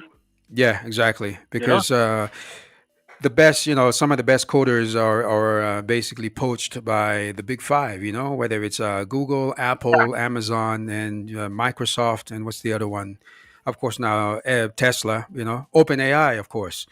So definitely, if you get newly graduate, they're gonna try to circumvent the rules a little bit and try to use AI to do 90% of the work, and then they do 10% of the work. But in an environment where uh, software is critical infrastructure, you got to be really careful because there are malicious codes out there that will mask as good code, and you just open a back door to your enterprise, then you're screwed. yes. But myself being the eternal optimist, yeah, I see a bright future, but that future has to be looked at under a microscope. You got to comb through it through a fine tooth comb, so to speak, right? Because you have to be so vigilant. And even some of the stuff that I'm doing now, I'm coding in public. A lot of the things that are critical, for instance, the back end. The I won't do it live because you don't know who's watching, and I don't want to expose. Of course, API keys can always be replaced. You can always work in a sandbox, which is what I'm doing now. When I do, for instance, back end stuff, I use Postgres SQL with Docker, so I Dockerize everything locally. And if I'm pushing to Superbase later on, I just push to Superbase when I go to production. But in terms of pre-production and development environment, it's pretty sound. And I know that I won't be pinging the server back and forth while I'm developing. I just do it locally, which is standard practice, right? And in that Yeah. case, right. So also you set up a jest environment for testing, and I use TypeScript. So most of my debugging is done as I code. That way, I don't have to spend a Okay. lot of time. You know what I mean? To debug and debugging. No, that is good actually. Yeah. That is a good practice. Yeah, definitely. Yeah. But also I'm also partnering with uh, a penetration detection specialist, a security expert, where we'll put Okay. everything through freaking rigorous testing before I even Okay. dare putting anything out, especially if I'm going to put things behind a paywall where I'm taking people's credit card information where they're paying me to use my service. I have to make sure that, of course, it's never 100% secure, but I got to be 99% sure that I'm not going to put out code that is Swiss cheese, that's full of holes, full of bugs, where somebody could hack into my backend or whatever through SQL injection or any sort of spoofing or any sort of brute force. I got to be able to mitigate that, to manage that, and to make sure that I'm responsible and I'm compliant. Wow. Very nice. Very nice. Yeah. Actually, nowadays, a lot of new inference models are coming up. You know, Mm-hmm. Yep. for last few weeks, yes, I'm seeing a lot of inference model coming up, Yes. but only few are being uh,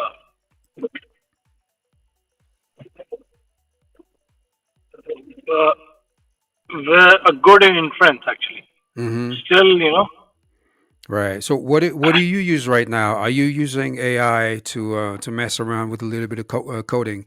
What's your tool of choice? so right now we are using in production. We are using Llama model actually. Mm-hmm. Yeah. So we are using Llama model, and for coding, the team is trying to use Copilot, which but it does not look too promising as of now. So they are actually checking other tools also. Okay. You want a recommendation? Try Augment Code. Okay. Okay. Tell them to try it. There's a 14-day trial. Augment Code. By the way, I'm not even affiliated with them. They don't pay me anything to say this. But I've tried pretty much every single tool out there. Okay. And Augment Code is by far the best coding agent for the simple fact that when you import your project, let's say in VS Code or JetBrains, right? It indexes your project. And the good thing about it, if you're on the free plan, when they index your project, they use that to train their model. But if you want a paid subscription, they do not use your data. So as an enterprise, you can be certain that your data is not going to leak. So they don't use it to train their models. They only use the free tier users to train. And once you import your project, it immediately asks you to index your code base.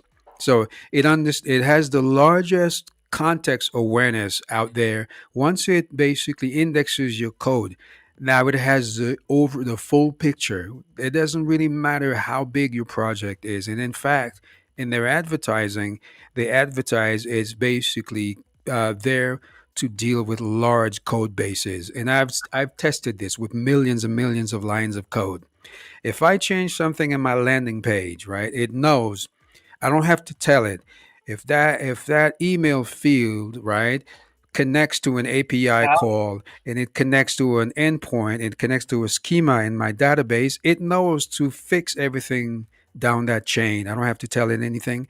I don't have to point it to the folder, to the file. It knows exactly what to do contextually. So tell your team, download a Yeah. copy and check it out and let me know. Give me some feedback after they try it, because everybody I told about it, they try it, now they love it. They're basically canceling their Cursor, But Windsurf yeah, subscriptions but in enterprise it's slow actually. for enterprise. Uh, yeah, because we need to take. I think Copilot is being used right now. Right. Yeah, But because they Microsoft also provide a lot of other goodies, right? Data lakes and things yeah, like true, that. true, yeah. But even Okay, if it's listen, I need yeah, to go. go now. All Okay, right, bro. I reached. We'll connect again. Okay. Definitely. All right, keep in touch, Nice bud. talk. All right. Yeah, nice Take talking to you. take care. Yeah. Bye Bye. bye. All right, boys and girls, that was a good conversation with a new friend. It was driving. He's in NYC right now. My stomping grounds, my turf, my hood, and yeah, that was a good convo. So it's nice to have people drop into the stream once in a while and chop it up. So once again, guys, the voice channel is wide open on Discord. So if you want to come and chop it up with your guy, please do so. We got 135 views right now and 8 likes. I think by the end of the stream, we need to get out of here with 10 likes, guys. So if you're coming into the stream, do your guy a favor.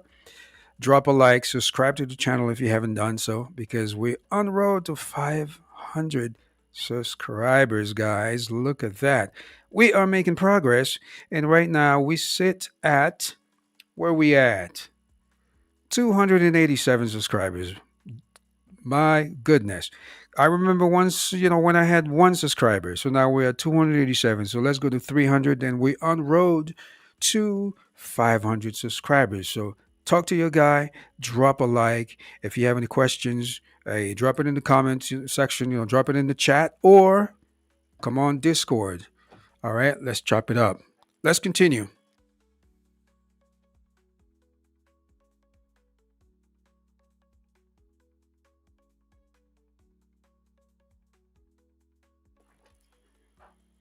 All right, so I see that we've made some progress. The build was successful. So now I'm going to attempt to basically import. I'm going to try to import the. All right, great. So distribution. Okay, no, I must be in the wrong folder. So let's see. Distribution type, background, pop-up, icons. That doesn't seem right. So let's take a look here. The structure seems to be a bit.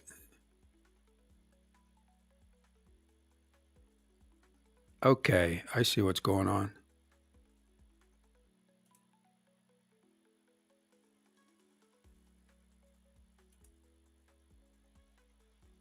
Right, so the build was actually successful. So now trying to import the extension. So I've got an error message if it says the extension could not load the CSS. Oh, okay. So in this case, let's troubleshoot this. So the CSS file is not loading properly. So let's paste this and go for a fix. Then we'll try to build the extension again and try to run it, see what we get.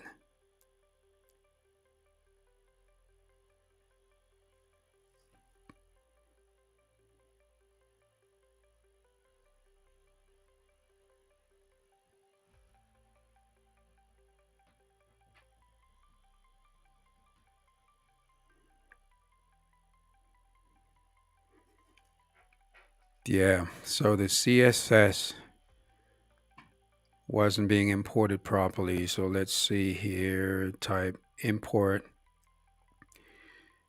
Okay, import Gmail CSS. Then there's the theme. There's the class. Okay.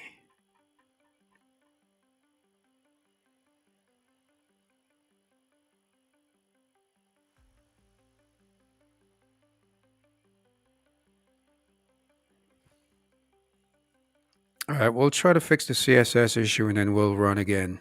We will attempt. Okay, let's clear the terminal. Clear. Run the command one more time. npm run build. And drum roll, please. And it failed. Okay, what's the issue now?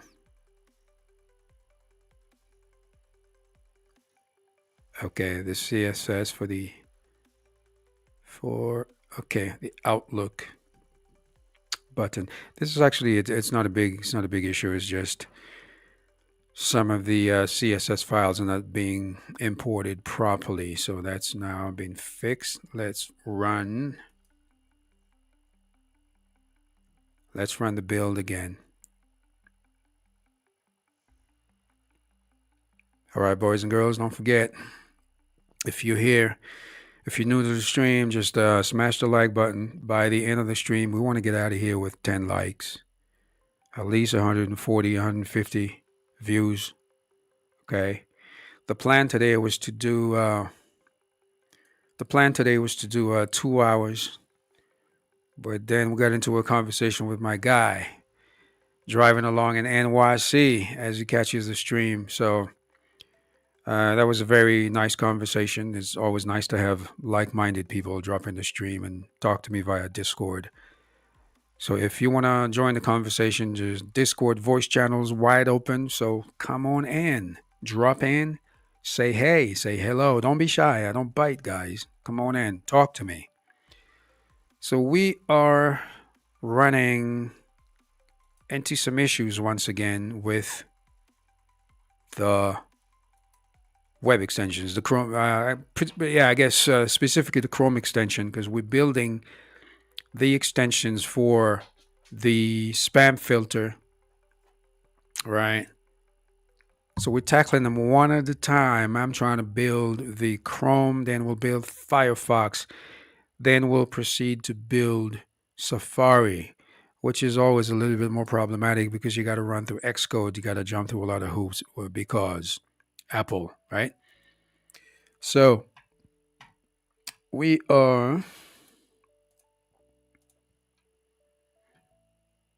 running. Okay, let's reinstall. Okay, remove. Okay, we're removing the node modules folder and we'll reinstall it.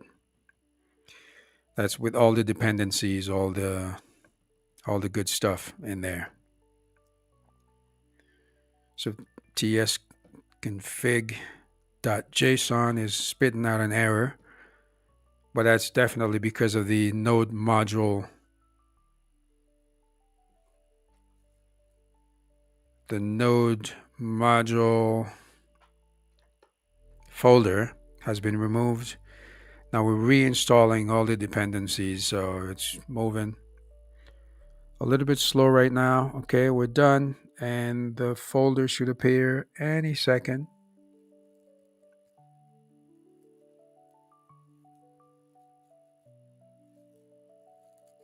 And we are attempting to build again. It's probably going to error out because I'm not seeing the node module. Oh, I see it. Okay, no, it's there. My bad. Yep, just as I thought, just as I suspected. We just had another error. Again, it's the Outlook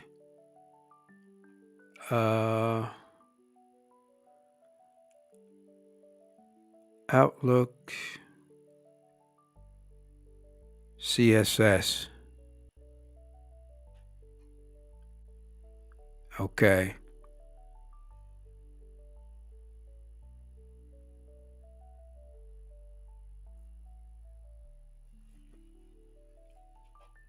So there's no specific CSS file attached to the Outlook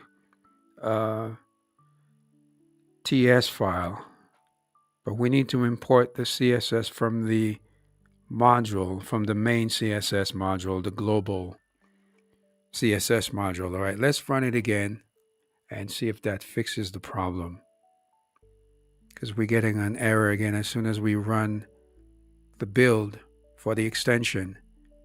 It crashes again. There we go. So it just crashed and burned. Okay, Outlook.css doesn't exist. Of course it doesn't exist because it's not there. So let's see, content. That's the pop-up. Types. Util.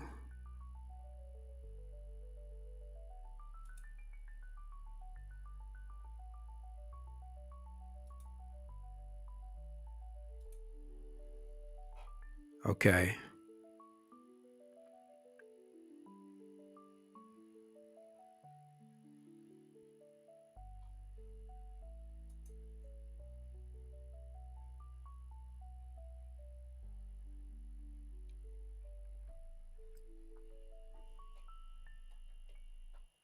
It's kind of quiet out there, guys.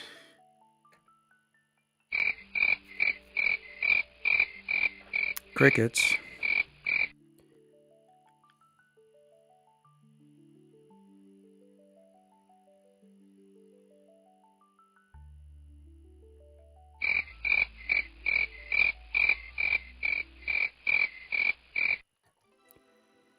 Drop us a like, guys. Smash the like button. We're at 8 likes, 141 views. Let's go. By the end of the stream, guys, let's hit 10 likes. So smash the like button. Don't worry, it's not gonna hit you back. Just smash the like button. Smash it. I know you wanna. Smash the like button for your boy. We want 10 likes by the end of the stream. I'm gonna be here for a little while longer. And my aim today is to be able to show you guys the extension, at least in Chrome, because I spent the last 3 days on this. It was working, but I say 90%. I got the Chrome to work, and then we had some issues on Chrome. Then Firefox worked flawlessly, then it also had some issues. But then got everything to about 90% done, and that last 10%, that last mile was a motherfucker. You know what I mean?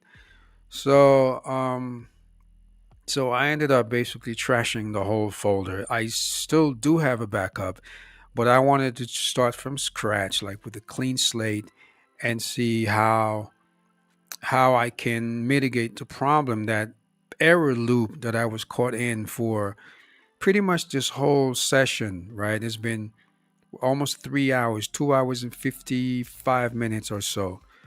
So it's in the grand scheme of things, it's not a long time, but it is a long time in vibe coding, because the whole project took me 42 minutes to put together. So in the grand scheme of things, it's not a lot of time, but if you compare to how long it took me to build the structure, that means the back end, right? The Not the full back end, let me rephrase. The dashboard, the mobile scaffolding, right, with React Native and all that type of the basic structure, the bottom bar and stuff. That took me 42 minutes to do. And then the to set up Docker and the backend, the database for local development, that took me probably another hour or so. So less than 2 hours, the project was done. But in the past 3 days, I've just been working on the extensions, because the extensions is a pretty integral part of the application. That's what will give the user access at a glance. With the browser extension, you're able to flag emails as spam. You're able to create your own whitelist and blacklist. You're able to connect to any email service provider, whether it's IMAP or POP3. I don't know if anybody uses POP3 anymore. So POP3 is mostly IMAP. You can configure whether it's your own server, your own email, setup. You could set it up so that Guardian inbox sits between the sender and your inbox. So we don't have access to your inbox. We just scanned emails that are coming to you, with certain parameters, the timestamp, right, the location, the what do you call it, the okay, I'm drawing a blank, guys. I'm getting tired. What's the word I'm looking for? The title, right, the header, all sorts of different parameters. Then we'll be able to cross-reference that to a list of known spam networks. Then we'll be able to cross-reference within a millisecond, and we'll be able to assess whether the email is spam or whether it is safe. And of course, the killer feature is the crowdsourcing aspect of things. When somebody flags an email as being spam, everybody who's on the Guardian inbox network inherits that flag. And of course, you can always go back and create your own. And if somebody gets flagged as spam and they want to review, they can always reach out to us, and we'll make sure that we review the case. It's on a case-by-case basis.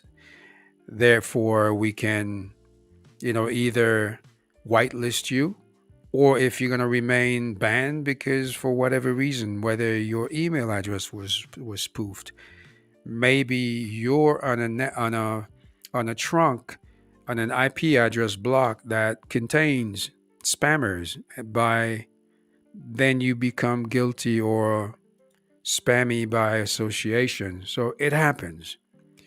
Therefore, we'll have humans in the loop that facilitate these scenarios. So that's pretty much the crux of it. So by the end of this live stream, I want to be able to show you guys, hopefully, I'll be able to show you guys a little bit of the extension on Chrome. Maybe not Firefox, but most likely on Chrome. So sit back and relax. And if you're just joining us, hit the like button. Just smash the like button, guys. I'm out of here in probably in another half hour. So we're at 148 views. I kind of wanted to get out of here at 150. So we're right on track. We're doing good. So smash the like button for your boy. We're at 8 likes. Let's get out of here with 10 likes, guys. Much appreciated. Here we go. Round of applause.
All right. Let's run the build one more time. All right, cool. So, all right, this is BS. So let me stop this. And let's see what's going on here. So outlook.css.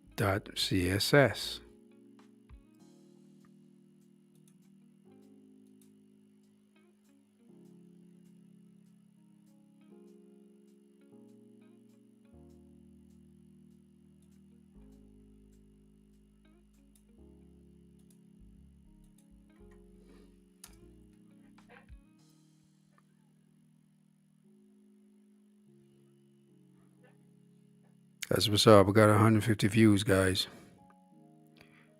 150 views. That needs an applause right here. Give it up, guys. 150 views. Yeah. Now we need 10 likes. Let's go. If you're coming into the stream, smash the like button right now. Let's go. 10 likes. Let's do it.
Alrighty.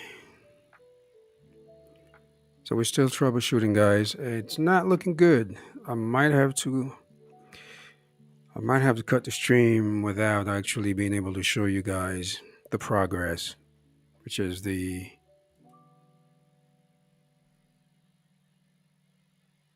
Chrome extension.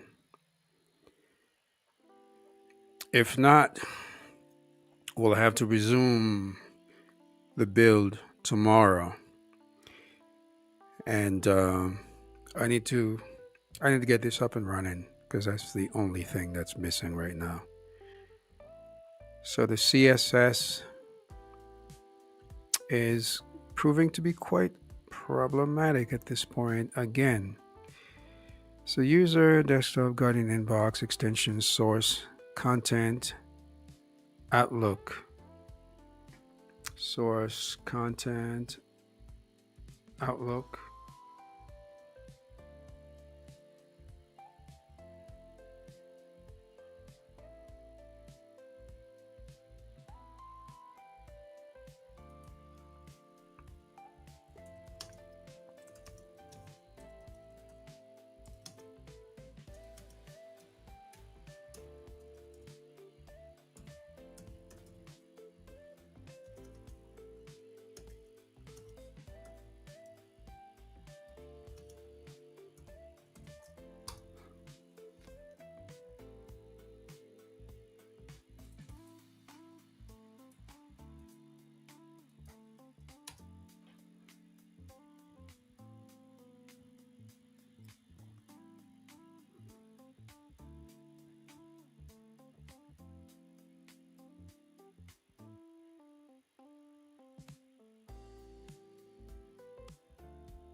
So there seems to be a discrepancy there. It's actually looking for a file that we're not even supposed to have. Okay, the outlook.css.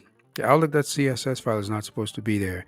The CSS file that's supposed to basically style the Outlook is supposed to come from the global CSS file for the extension. So I don't know what the hell's going on. All right, cool. So we kind of fixed that error. The build was successful. So let's once again try to load the unpacked. Okay, extensions. Let's try to go to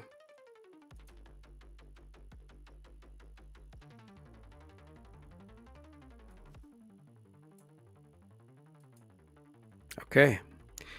Now we're getting another error. This time it's Gmail.cs. What the hell is going on? So these are not supposed to have their own CSS files. So there's something's super weird there. They're not supposed to be gmail.css for this build. So let's see. So the error that I'm getting here is basically extension distribution could not load CSS gmail.css for script.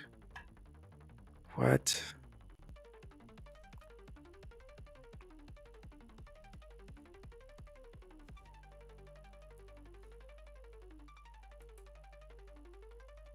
So it's actually gmail.ts, not CSS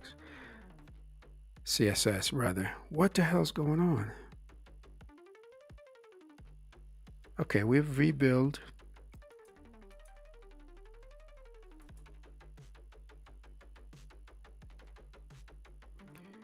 Rebuild process completed successfully. Let's try and load the unpacked extension one more time. Okay, distribution, dist folder, select.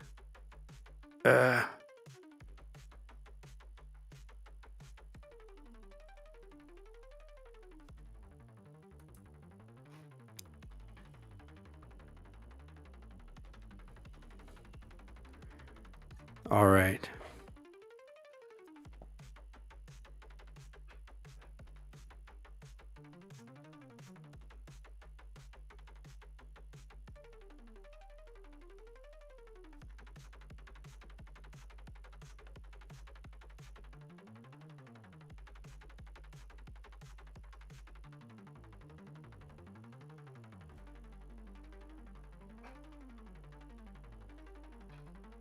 Right.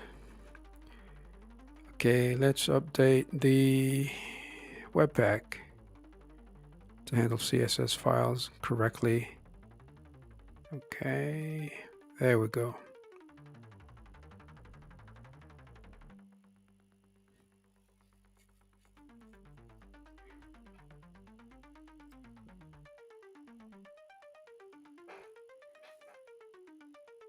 All right, let's clear the terminal.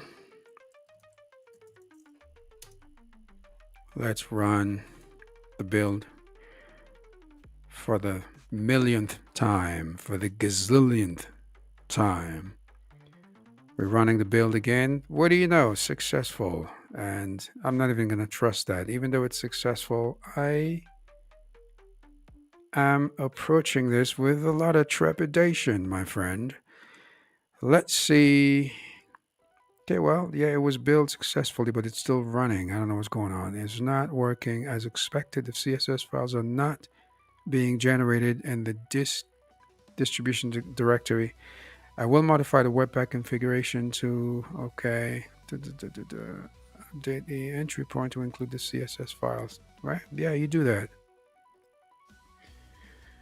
You do that. All right, guys. If you're still there in the chat, if you're still watching, if you haven't done so, smash the like button because we need to get out of here with 10 likes, guys.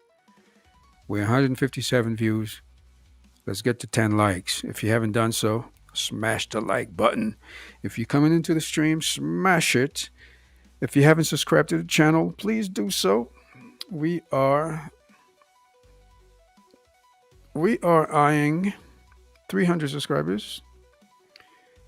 We are at, what's our count for today? 287. It's awesome. 287 subscribers. And for this stream right here, we're at 8 likes. Let's get it to 10, guys. Okay, as we continue, let's clear the terminal one more time. Terminal cleared. Run the command. npm run build. So we're trying to build the extension once again, the Chrome extension. So once that's done, we have 9 likes. That definitely deserves a round of applause. Let's go, ladies and gentlemen. Thank you very much. Much appreciated. 9 likes. One more to reach our goal for the day. 10 likes for the stream. Thank you very much. I don't know who dropped a like, but whoever you are, wherever you are. Thank you very much. Much appreciated. You keep your guy motivated here because this is here for your entertainment. Also, maybe you might learn a thing or two. If you want to get into vibe coding, drop a word in the Discord server. Just In fact, let me pull up the QR code right here. Join the Discord server if you haven't done so. There's a lot of good stuff coming up. So join the family. So we're gonna be dropping a lot of knowledge, a lot of gems. Okay. Big projects coming up. All right, now let me try and import that. Hey, what do you know? We have movement, guys. What do you know? Listen, right now I just loaded the Guardian Inbox freaking extension, right? So let's see. I'm gonna try to pin it right here. There we go. And let's see what it looks like. Are you guys ready? Drum roll, please. In fact, let me remove the QR code so you guys can see what's going on. Are you still out there? All right, here we go. Moment of truth, guys. Here it is. Ah, that is so anticlimactic. It's got no styling whatsoever. So, but at least it's there. It's showing up. Okay. So we got Guardian Inbox. We got cool. So this time we actually have the icon, which is cool. Then we're not even supposed to have the theme toggle there. That's supposed to be done according to the system. So we got to remove that. So we have the blocked today. We have this week, this month. We have the quick setting, email quarantine. We have automatic and automatically delete and daily reports. So view quarantine, open dashboard, boom. Okay. It's not exactly what I had in mind, but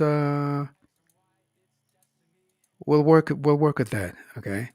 That's the first step. So at least now we have a little bit of movement. Okay. Let's look at the details. Okay, disable, enable, details. Right.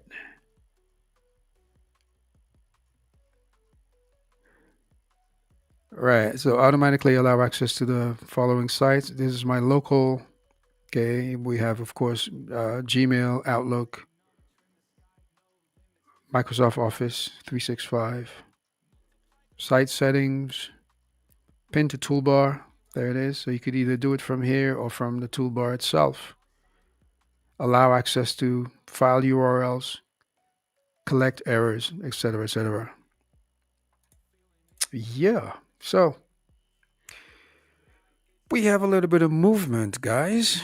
So that is very encouraging. So we're going to leave here today with some movement, although there's no styling whatsoever, but it's there. Okay, so it's popping up. So I think we're going to call it a day, guys. If